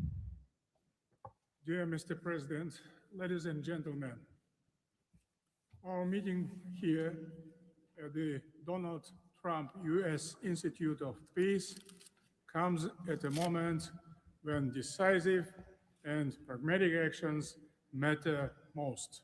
In fact, it's about making durable peace through practical, target-oriented measures, but not through endless conferences with wishful resolutions. Mr. President, your clear vision and far-sighted approach to promoting global peace and stability has inspired my country to join the Board of Peace. The Board of Peace is widely expected to respond directly to new realities by reinforcing existing multilateral efforts. The world has never seen a move like this. It is absolutely unprecedented because, in essence, peace through construction is a very innovative concept or project, and it has every chance to become a reality by our joint efforts. Therefore, Mr. President, I acknowledge and accept your conviction that lasting peace must be built on concrete actions. As our first step, we are ready to contribute a significant amount of cash finance directly to the Board of Peace without any delay. Kazakhstan is also keen to be part of the restoration and construction process through international companies with strong credentials. The program, mostly funded by our government, may include the construction of infrastructure, housing, residential complexes, schools, hospitals, and other important civilian facilities, as well as the rubble clearance. We pledge to fully accomplish our financial commitment toward the board. As one of the world's major producers of wheat, Kazakhstan is ready to provide humanitarian assistance to enhance food security in Gaza and beyond. Kazakhstan plans to provide 500 scholarships to Palestinian students to pursue academic programs in our universities over a 5-year period. We can share our internationally recognized e-government expertise and other digital solutions. Kazakhstan is willing to support the ISF by deploying military units, including medical units, and sending our observers to the Civil Military Coordination Center. Sustainable development in the Middle East requires new ways to promote peace, cooperation, and trust across the region. That's why Kazakhstan has joined the Abraham Accords. This crucial move is fully aligned with the noble mission of the Board of Peace. Both of them may constitute a solid basis for joint efforts to promote peace and security in the Middle East and to foster economic, humanitarian cooperation in the region and even beyond. Given the global nature of the board's agenda, Kazakhstan is committed to providing practical support, including through hosting meetings at different levels and scales.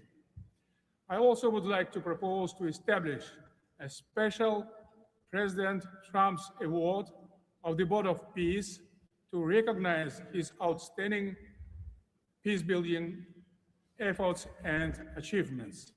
I'm confident, Mr. President, that under your strong leadership, the Board of Peace will successfully deliver its great noble mission. Thank you.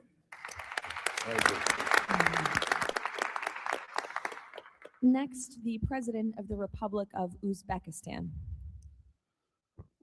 Уважаемый господин президент Трамп, ваше превосходительство, позвольте выразить искреннюю признательность президенту Соединенных Штатов Америки Дональду Трампу за созыв инаугурационного заседания Совета. Несомненно, сегодняшний саммит – это результат политической воли и прагматизма президента Трампа. Узбекистан поддержал миротворческую инициативу о создании Совета мира и твердо заявил о намерении принять практическое участие в ее успешной реализации. Убежден, что работа Совета позволит сформировать благоприятную обстановку для экономического и социального восстановления сектора Газа.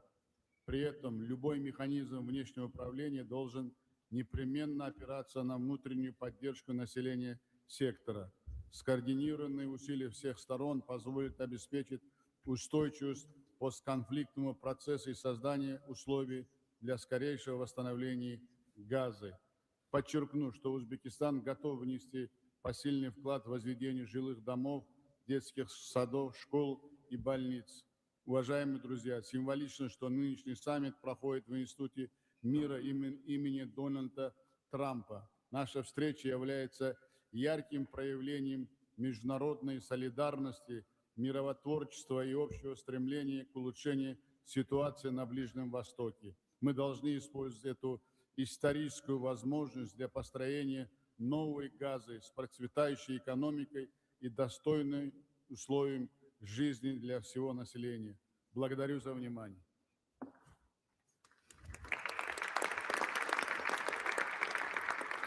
The President of the Republic of Indonesia.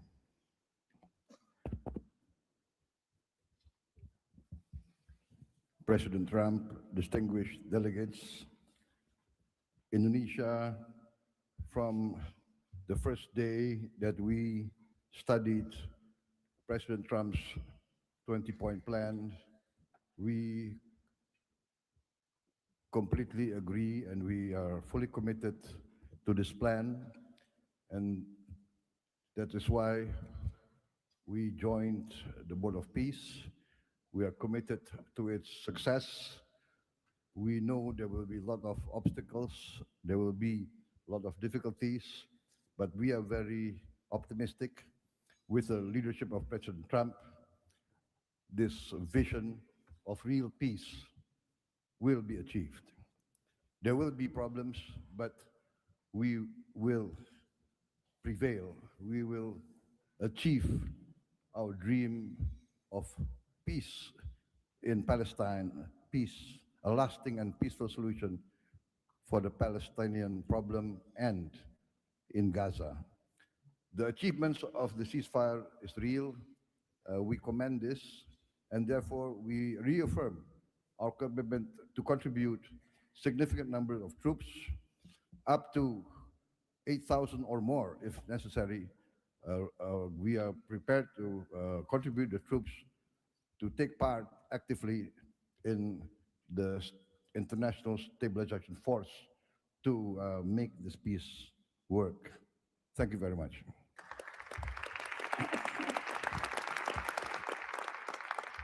The President of Romania. First of all, President Trump, thank you for convening this very important meeting. And thank you for your involvement and leadership for the peace plan in Gaza, a peace plan that have been comprehensive and stable, and also for your efforts and results in other parts of the world. I think everyone desires peace, stability, prosperity in Gaza, but the question is how to act for. And that's why this meeting and this format is important. What Romania can do, first, on the humanitarian situation, we can increase the number of flights in order to extract children with disease and to treat in the Romanian hospitals. We've done already, and we can do for 1,000 children and 4,000 family members. Secondly, we had a good expertise in emergency response system like ambulance, fire systems, and we can help in order to rebuild that system, and we can donate some equipment. Third, we already offering some scholarships for Palestinian students, and we can extend the program, and we can help also to rebuild, refurbish the schools in Gaza. And fourth, I think the most important, we had also some expertise.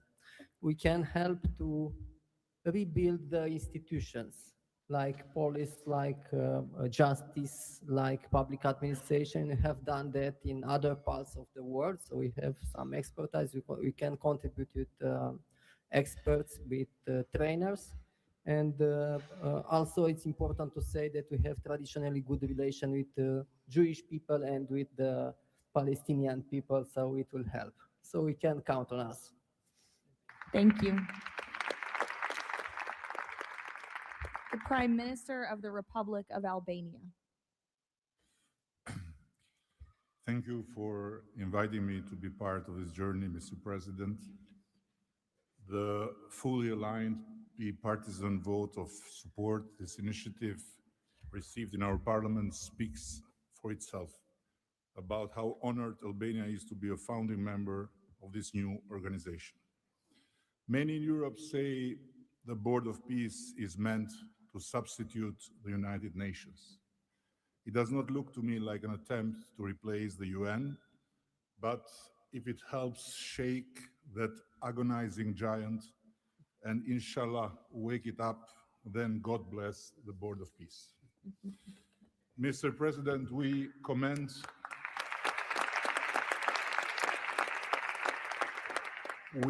your decisive role in bringing a halt to the heartbreaking conflict in Gaza, and Albania has confirmed its participation in the stabilization force with our troops. At the same time, I propose that this board invite all countries to contribute directly by building a dedicated public facility for Palestinian children, and in doing so, the world would help the children of Gaza, who are the most innocent hostages of the lunacy of Hamas. to grow within the tangible presence of the largest chain of hands humanity has ever joined together, by not only putting the money, but bringing their own architects in this, so the world will transform an wound of history into an oasis of hope, where compassion takes concrete form and the future is shaped around those who deserve it most, the next generations of Palestinians. Albania will be privileged to stand in that chain. Allow me very briefly to draw your attention to another open conflict closer to home, where President Trump's leadership during his first term brought Kosovo and Serbia closer than ever to a final peace agreement. The president of Kosovo was then brutally prevented from traveling to the White House to sign that agreement in the presence of President Trump. And this was the doing of the very same Sicario prosecutor that went after President Trump himself, and for that became worldwide famous. Today, the Kosovo president have now spent 6 years in pretrial detention before a special court in The Hague, sponsored by several democratic states, some of them present here, that should be shamed of that type of international justice.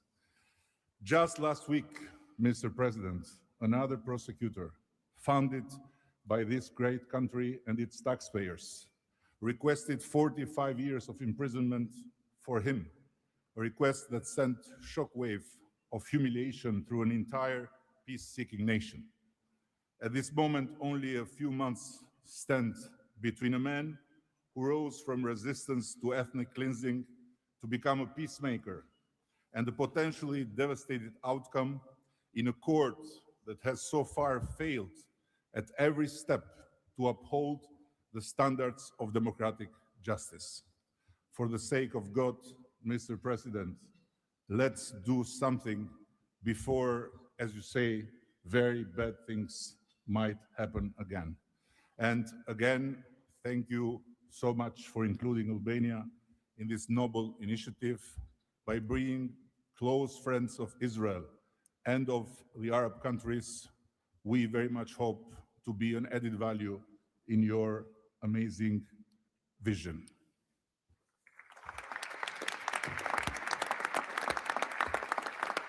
Next, the Prime Minister of Egypt. Your Excellency President Donald Trump, distinguished participants, I thank President Trump for convening this meeting. His Excellency's direct involvement and commitment to promoting peace in the region has been instrumental in achieving an end to the conflict in Gaza, which was previously considered unattainable. Egypt supports President Trump's vision to usher in a new era of peace and coexistence among the people of the region, in which the Palestinian people enjoy the rights to self-determination and statehood, in accordance to relevant international resolutions. Egypt also appreciates President Trump's firm position on rejecting the annexation of the West Bank. Egypt supports the mandate of the Board of Peace as a principal framework for governing the transitional period in Gaza. It is necessary to fully empower the National Committee for the Administration of Gaza to function effectively from within and throughout the Strip. Also, preserving the institutional and geographical link between the West Bank and Gaza is vital for the Palestinian Authority to eventually resume its role in Gaza. Within the framework of Egypt's support to President Trump's plan, Egypt will continue its effort to train Palestinian police personnel to maintain security within the Strip. Egypt values President Trump's position rejecting the deportation of the Palestinian people from Gaza as reflected in the 20 points plan, and stresses the importance of initiating early recovery projects in the whole of the Strip in a manner that preserves its geographic unity. Let us consider today's meeting as initial step in advancing these objectives. Again, thank you, Your Excellency President Trump. Thank you. The Prime Minister of the State of Qatar. Thank you. Mr. President, distinguished members of the Board of Peace, thank you for convening this meeting under the banner of peace. Qatar reaffirms its commitment to the Board of Peace as it was committed to the very first day of the mediation efforts. From that day until the end, when we have witnessed in that historical moment in Sharm el-Sheikh, the signing of this agreement together with our partners. For decades, this conflict has burdened our region and the world, and our responsibility remains to achieve a just and lasting resolution. The board, under the President Trump leadership, will advance the full implementation of the 20 points plan without delay, ensuring fairness and justice for both Palestinians and Israelis. In this spirit, Qatar pledges $1 billion in support to the board mission aimed at reaching a final resolution that fulfills Palestinian aspiration for the statehood and recognition, and the Israeli aspiration for security and integration. We will also continue our humanitarian coordination together with our UN partners and the Board of Peace. Thank you very much. Thank you. The Deputy Prime Minister and Foreign Minister of the UAE. Mr. President, thank you for gathering us today. I really hope that the beginning of Ramadan will give us all guidance towards peace, coexistence, and living in prosperity with each other. Mr. President, just over 5 years ago, you with your friend, my president, Sheikh Mohammed, and the Prime Minister of Israel launched the Abrahamic Accords. And since then, we've managed not only to work with you, with Israel, towards a better future for the region, but even when October 7th took place, the UAE managed to work with Israel in providing, since the war started, almost $3 billion of assistance to the Palestinian people in Gaza. Today, Mr. President, the UAE announces a further $1.2 billion for supporting Gaza through the Board of Peace, which I'm delighted that I've been working with so many friends like Steve and Jared, Secretary Rubio, who's been so inspiring in so many other ways, on so many other fronts, and looking forward working with him for in the future. And Mr. President, if it wasn't for your support, I think this board would not have been gathered. We would not have had the meeting in New York to end this war when you gathered 8 leaders of the region to end this war. So, Mr. President, during Ramadan, we pray for your success. Thank you. Thank you. The Minister of Foreign Affairs of the Kingdom of Morocco. Thank you. Mr. President, His Majesty King Mohammed VI welcomes and supports your vision and leadership to foster peace and prosperity around the world, and in particular in the Middle East. Thanks to your peace plan for Gaza, a ceasefire was achieved, a tragic war was ended, lives were saved, and a pragmatic and forward-looking approach to rebuild Gaza was crafted. Today, as a committed founding member of the Board of Peace and upon instructions of His Majesty King Mohammed VI, Morocco is pledging the following in honor of the President Trump's visionary peacemaking. 1, Morocco has already made the first ever financial contribution to the Board of Peace. 2, Morocco is ready to deploy police officers and train policemen from Gaza. 3, Morocco will deploy a high-ranking military officers to ISF Joint Military Command. 4, Morocco will deploy a military field hospital. 5, Morocco is ready to lead a de-radicalization program to fight hate speech and promote tolerance and coexistence. To conclude, allow me, Mr. President, to briefly highlight 4 elements. The conditions set in phase 2 of the your 20-point plan should be met for the success of our action. Preserving stability in the West Bank is crucial. The Palestinian ownership is important through legitimate institutions. Lastly, you are, Mr. President, the only leader able to bring peace to the Middle East. We hope that the stabilization of Gaza will help launching a global and genuine peace process based on the two-state solution. Thank you. Thank you. The Minister of Foreign Affairs of the Republic of Turkey. Mr. President, distinguished participants, after 2 years of immense suffering, ceasefire in Gaza has been achieved thanks to President Trump's personal engagement and our collective efforts. Yet the humanitarian situation remains fragile, and ceasefire violations continue to occur. A prompt, coordinated, and effective response is therefore essential. President Erdogan remains fully committed to Gaza's security, stabilization, and recovery. Turkey has already been providing immense amount of humanitarian assistance to Gaza. We can also contribute meaningfully to the rehabilitation of health and education sectors, as well as the training of the police force.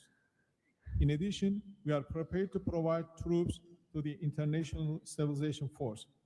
Mr. President, Turkey will continue to support your efforts towards a just and lasting peace. We remain convinced that the foundation of such peace is the two-state solution. Let us work towards that objective for the benefit of all peoples of the region. Thank you. The Minister of Foreign Affairs of the State of Kuwait. I'll be delivering my statement in Arabic. فخامة الرئيس دونالد ترامب، رئيس الولايات المتحدة الأمريكية الصديقة، رئيس مجلس السلام، أصحاب الجلالة والفخامة والسمو والمعالي، الحضور الكريم، السلام عليكم ورحمة الله وبركاته. أود أن أنقل لكم تحيات حضرة صاحب السمو الشيخ مشعل أحمد الجابر الصباح، حفظه الله ورعاه، أمير دولة الكويت، وتمنيات سموه بالتوفيق والنجاح لأعمال هذا المجلس. كما نتقدم بخالص الشكر لفخامة الرئيس دونالد ترامب على جهودها المقدرة والرامية إلى المساهمة في التوصل إلى إنهاء حالة الصراع، بما يؤول نحو إقامة الدولة الفلسطينية المستقلة على حدود 4 من يونيو لعام 1967 وعاصمتها القدس الشرقية، وفقا لقرارات الشرعية الدولية بما فيها القرار 2803 ومبادرة السلام العربية. إننا نجدد دعم دولة الكويت المبدئي والثابت والتاريخي للشعب الفلسطيني الشقيق وقضيته العادلة، ولطالما كانت القضية الفلسطينية ودعمها تشكل أحد ركائز السياسة الخارجية الكويتية، الأمر الذي يحتم علينا دعم كافة الجهود والمبادرات الرامية إلى إحلال السلام، بما فيها خطة فخامة الرئيس الأمريكي دونالد ترامب ذات النقاط 20، معربين عن أملنا باستمرار نجاح هذا المسار، والذي يظل مرهونا بالتكاتف وتضامن المجتمع الدولي. ختاما، مالية بقيمة $1 مليار أمريكي على مدى السنوات القادمة، دعما لجهود مجلس السلام وتأكيدا على التزام دولة الكويت الثابت بدعم كل مسعى يهدف إلى رفع المعاناة عن الشعب الفلسطيني الشقيق وتحقيق الأمن والاستقرار في غزة. والسلام عليكم ورحمة الله وبركاته. Thank you. The Minister of State for Foreign Affairs of the Kingdom of Saudi Arabia. Thank you, Mr. President, distinguished members of the board, distinguished guests. It is a pleasure to be here with you as we embark on a journey towards establishing a lasting and just peace in the Middle East, a peace that results in two states, Israel and Palestine, living side by side in peace and security, a peace that results in transforming our region from death and destruction to hope and prosperity by integrating the region, bringing together its resources and unleashing its potential. The Kingdom of Saudi Arabia, Mr. President, has been seeking peace and justice in the Middle East since for a very long time. In 1981, King Fahd offered the 8-point plan, which was adopted by the Arab world at the summit in Fez, that essentially established or reconfirmed the notion of land for peace. In 2002, Saudi Arabia the late King Abdullah launched the Arab Peace Initiative, which was adopted by the Arab world unanimously, as well as by the Islamic world. Today, the custodian of the Holy Mosque, King Salman bin Abdulaziz, and His Royal Highness Crown Prince Prime Minister Mohammed bin Salman working towards realizing a vision for peace and prosperity and security and integration in our region. So, Mr. President, we look forward to working with the Board of Peace to establish this noble objective. And I'm pleased to announce that King Mr. Adbeba will pledge $1 billion over the next few years in order to achieve this objective, to work towards alleviating the suffering of our Palestinian brothers and bring them the peace that they and the whole region so desperately desires. So thank you very much and good luck to all of us. Wassalamu alaikum wa rahmatullah.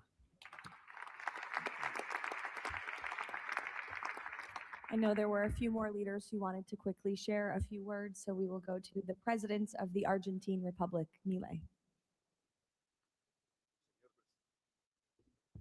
Señor Presidente, distinguidos miembros del Board of Peace, la nueva Argentina ha adoptado una posición clara en política exterior. Defendemos de forma inclaudicable el derecho a la vida, la libertad y la propiedad y sus instituciones derivadas, la igualdad ante la ley, la libertad de expresión y el libre comercio. La defensa de esos derechos no es negociable, es un prerequisito para la paz. Pero no todos los actores internacionales juegan con las mismas reglas. Hay quienes rechazan esos derechos, los pisotean y se benefician de lo que los demás respeten. Frente a ellos, la buena voluntad no alcanza. Necesitamos instituciones con voluntad y capacidad de hacer valer las reglas. La paz duradera no se construye sobre consensos que ceden en lo fundamental.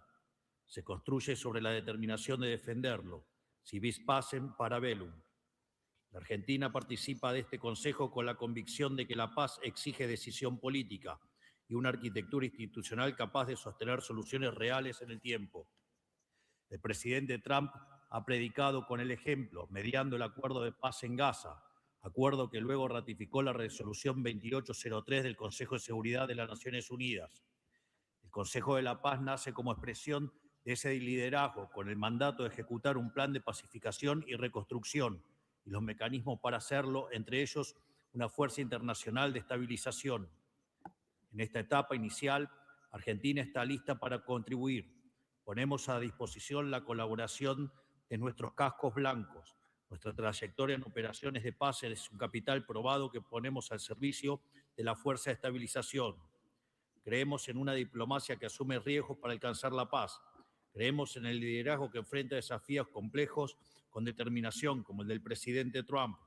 Y creemos que la única paz que vale la pena construir es la que descansa sobre los derechos innegociables del hombre. El Consejo de la Paz ofrece un marco para avanzar en esa dirección. La Argentina lo respalda. Muchas gracias. Thank you. The Prime Minister of Hungary, Mr. Orbán. Dear Mr. President, Excellencies, dear colleagues, first of all, let me express the appreciation of the Hungarian people to President Trump for his tireless peace efforts all around the world. Hungary is the only country to be represented here on the highest level among the founding members from the European Union. I represent a country which has been living in the neighborhood of a brutal war for the last 4 years. We all know this war would not have broken out if President Trump had been in office at that time. However, President Trump's return to office offers a great chance to multiply the peace efforts not only in Gaza, but in Ukraine as well. We in Europe understand clearly that the security situation in the Middle East, and especially in Gaza, has a significant impact on the security of Europe. Therefore, our participation in the Board of Peace is not only based on principle, but also on our own security interest. Let me also share with you that there is serious talks going on in Europe about the Board of Peace and its future role. We understand that during the recent decades, international organizations have failed to fulfill their role to preserve peace and stability worldwide. Therefore, new initiatives are needed to bring forward the issue of peace globally. We are sure that President Trump's initiative to establish the Board of Peace is such a step to the right direction. President, we are proud to be among the founding members, and we are happy to be in such a great company. Thank you very much. Thank you. President Peña of Paraguay, who tapped my shoulder, wants to say a few words. Yes, thank you, Caroline. Thank you, President Trump. Thank you for bringing hope again, President Trump. I think that of the many things that you have achieved in the last 12 months as President of the US, I think the greatest thing, and I'm probably the youngest head of state here, is hope, President. We have lost hope about solving problems for many, many decades. A system that was broken, a system that was not able to bring solutions. Now we're seeing that thanks from your leadership, we are solving the issues. I come from a country that 160 years ago faced extinction. We went to a war against our neighbor and we lost 60% of our territory and 90% of the male population. So we know on our own flesh the hardship and all the difficulties of war.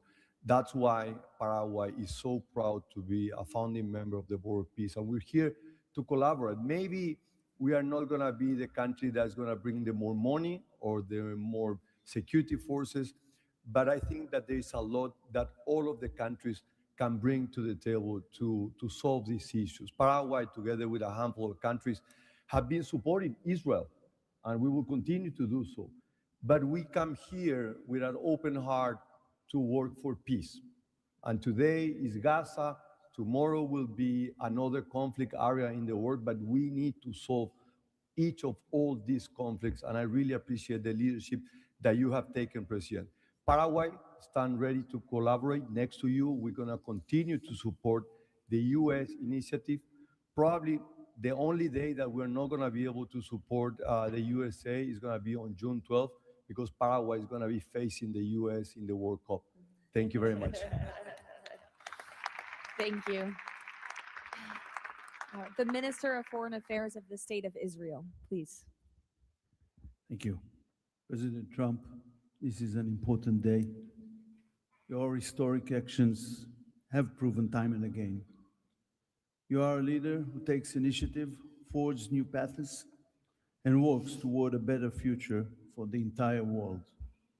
Your visionary leadership, alongside with Prime Minister Netanyahu's resolve, brought all our hostages home from Gaza. Thank you for that.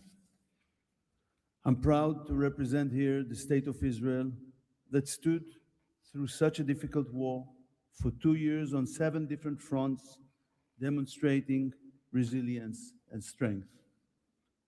As I stand here, I recall the 925 brave soldiers that gave their lives in a war against pure evil, Hamas, Islamic Jihad, and Hezbollah.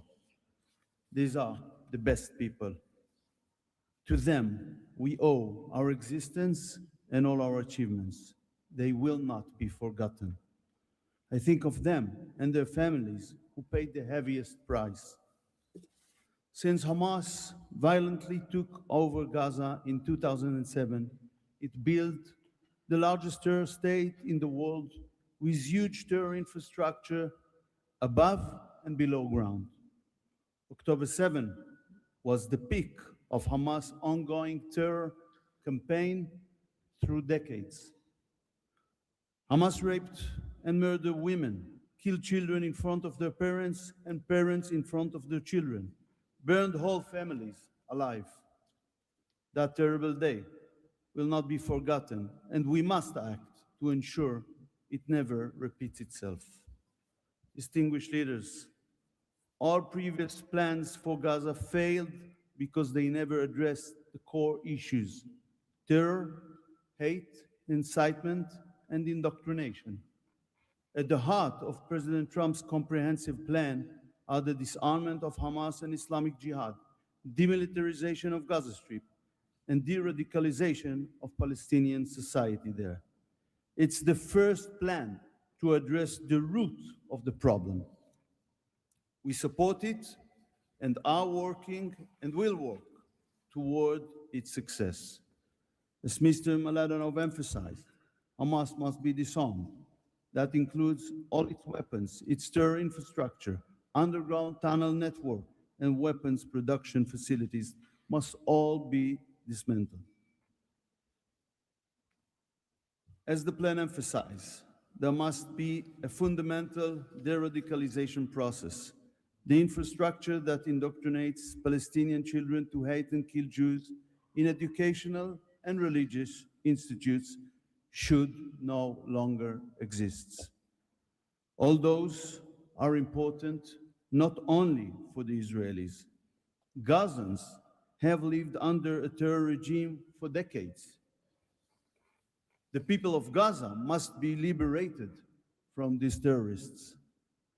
I want to make this opportunity to wish Muslims around the world Ramadan Kareem.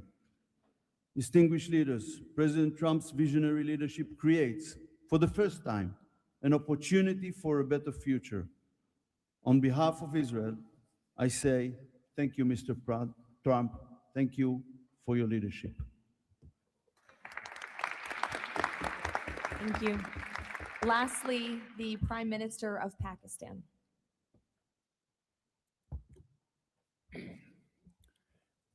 Bismillah ar-Rahman ar-Rahim. Your Excellency, President Donald J. Trump, members of the Board of Peace, distinguished guests, ladies and gentlemen, Assalamu alaikum and a very good morning. It's a great honor, Mr. President, to attend this inaugural Board of Peace meeting in this holy month of Ramadan, and may God reward you and make you successful in your efforts to bring lasting peace in Gaza. Mr. President, we deeply appreciate your unique initiative and your dynamic leadership in advancing peaceful solutions to conflicts across the globe. Your bold diplomacy has surely brought calm to many international serious hotspots. Your timely and very effective intervention to achieve ceasefire between India and Pakistan potentially averted loss of tens of millions of people. You have truly proved to be a man of peace. And let me say, Mr. President, you are truly savior of South Asia. The people of Palestine have long endured illegal occupation and immense suffering. And to achieve long-lasting peace, it is very important that ceasefire violation must end to preserve lives and advance reconstruction efforts. The people of Palestine must exercise full control of their land and their future in line with UN Security Council resolutions. Mr. President, we must work together towards a credible pathway to Palestinian self-determination through the establishment of an independent, sovereign, and contiguous state of Palestine in line with the relevant resolutions. Mr. President, we hope that under your visionary and dynamic leadership, we will ensure a just and lasting resolution to the issue of Palestine. And today is a day which will mark a place in the annals of history that through your efforts, through your untiring support and great efforts, long-lasting peace in Gaza will be achieved, will be your legacy for all time to come. Thank you.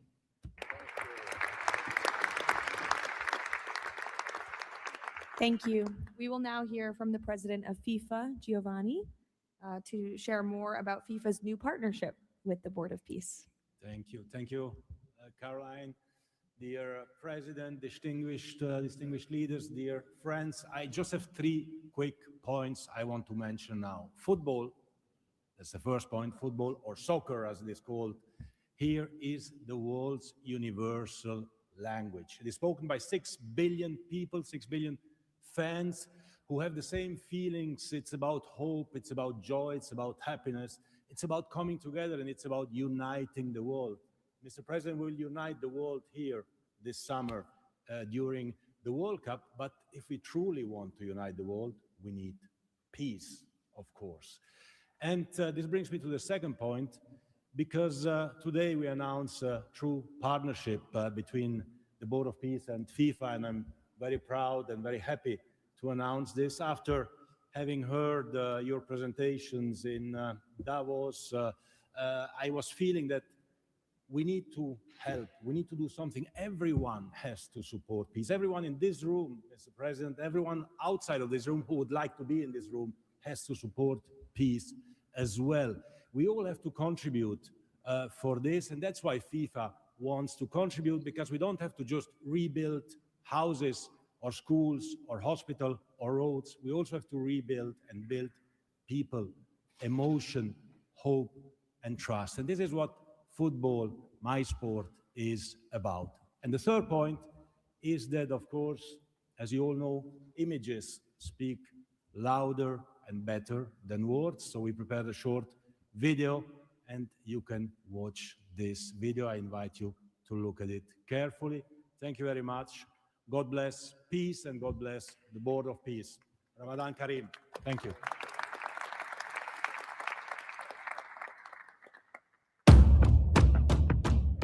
In a world where conflict has silenced playgrounds and broken routines, there is one language that still unites hearts: football.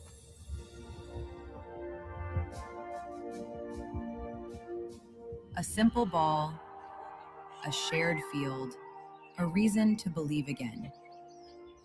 Today, FIFA and the Board of Peace come together to turn football into a bridge toward peace, dignity, and hope.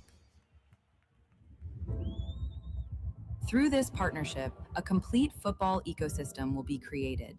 FIFA and the Board of Peace will build football pitches, FIFA arenas, academies, and stadiums. This initiative will support the creation of leagues at youth, amateur, and regional level, strengthening community engagement both on and off the pitch. It will also generate diverse professional opportunities, supporting the development of local talent not only on the field, but across all areas that bring football to life.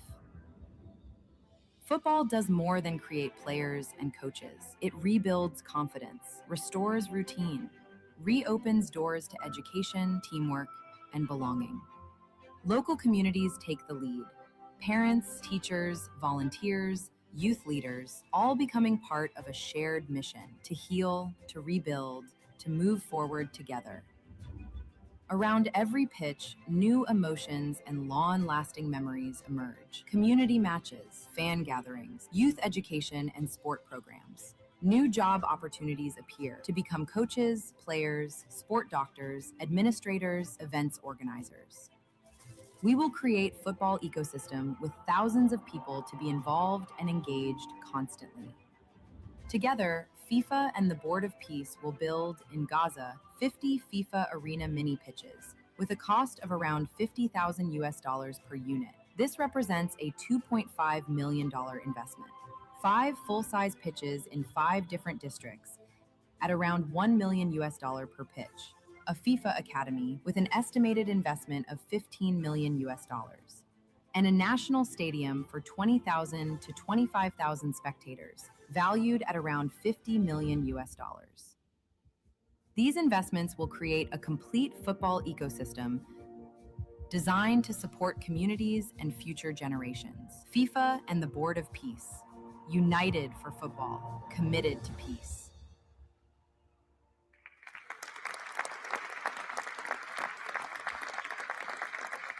Thank you, Gianni. That's wonderful. In advance of today's meeting, members of the Board of Peace were asked to vote on a resolution establishing the principles of financial integrity and transparency that will guide the board's work and that resolution has passed unanimously. So now President Trump, as chairman of the board, will sign the resolution in the presence of a quorum of the board.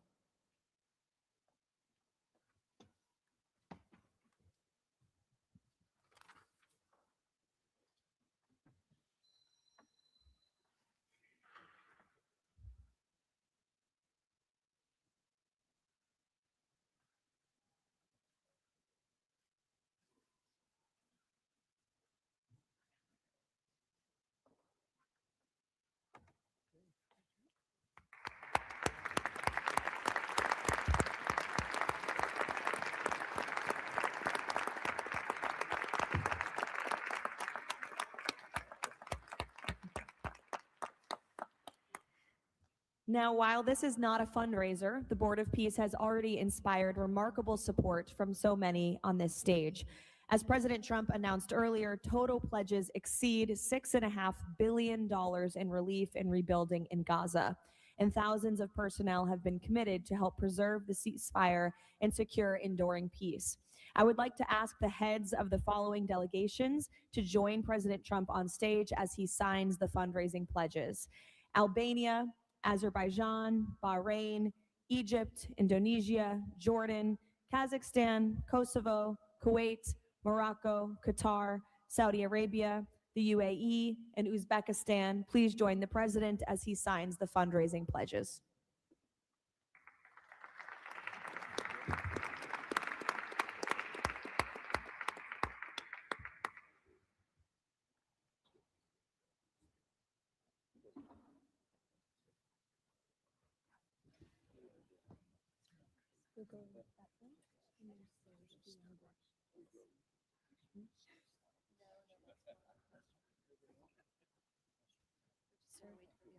You'll go this way.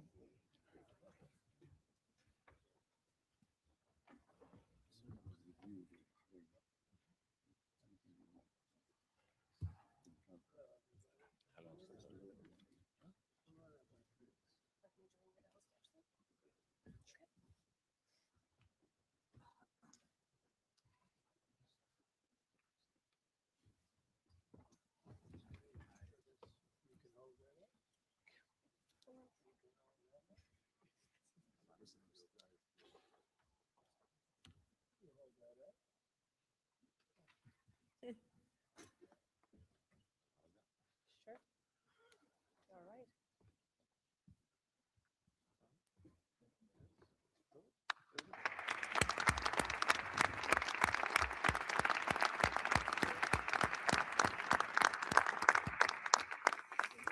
Congratulations.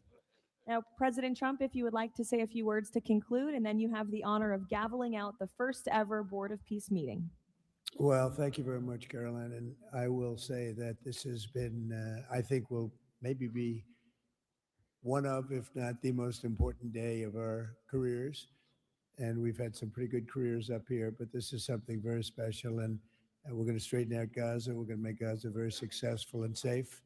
And we're also going to maybe take it a step further where we see hotspots around the world. We can probably do that very easily. This is a tremendous group of powerful people and brilliant people. And I think that we can do things that a lot of other people would not be able to even conceive of or think of.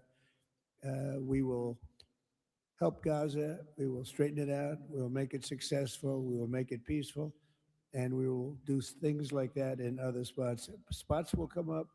Things will happen that nobody's even thinking about now and not even conceivable. But we will take care of a lot of things, and we'll work again with the United Nations and bring it back to health. It needs help. It's got tremendous potential, but it needs a lot of help.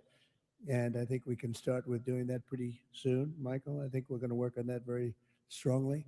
We can fix up even the building physically. I love to see beautiful buildings. I like to see buildings fixed up physically, not look like they are in disrepair. We don't like that.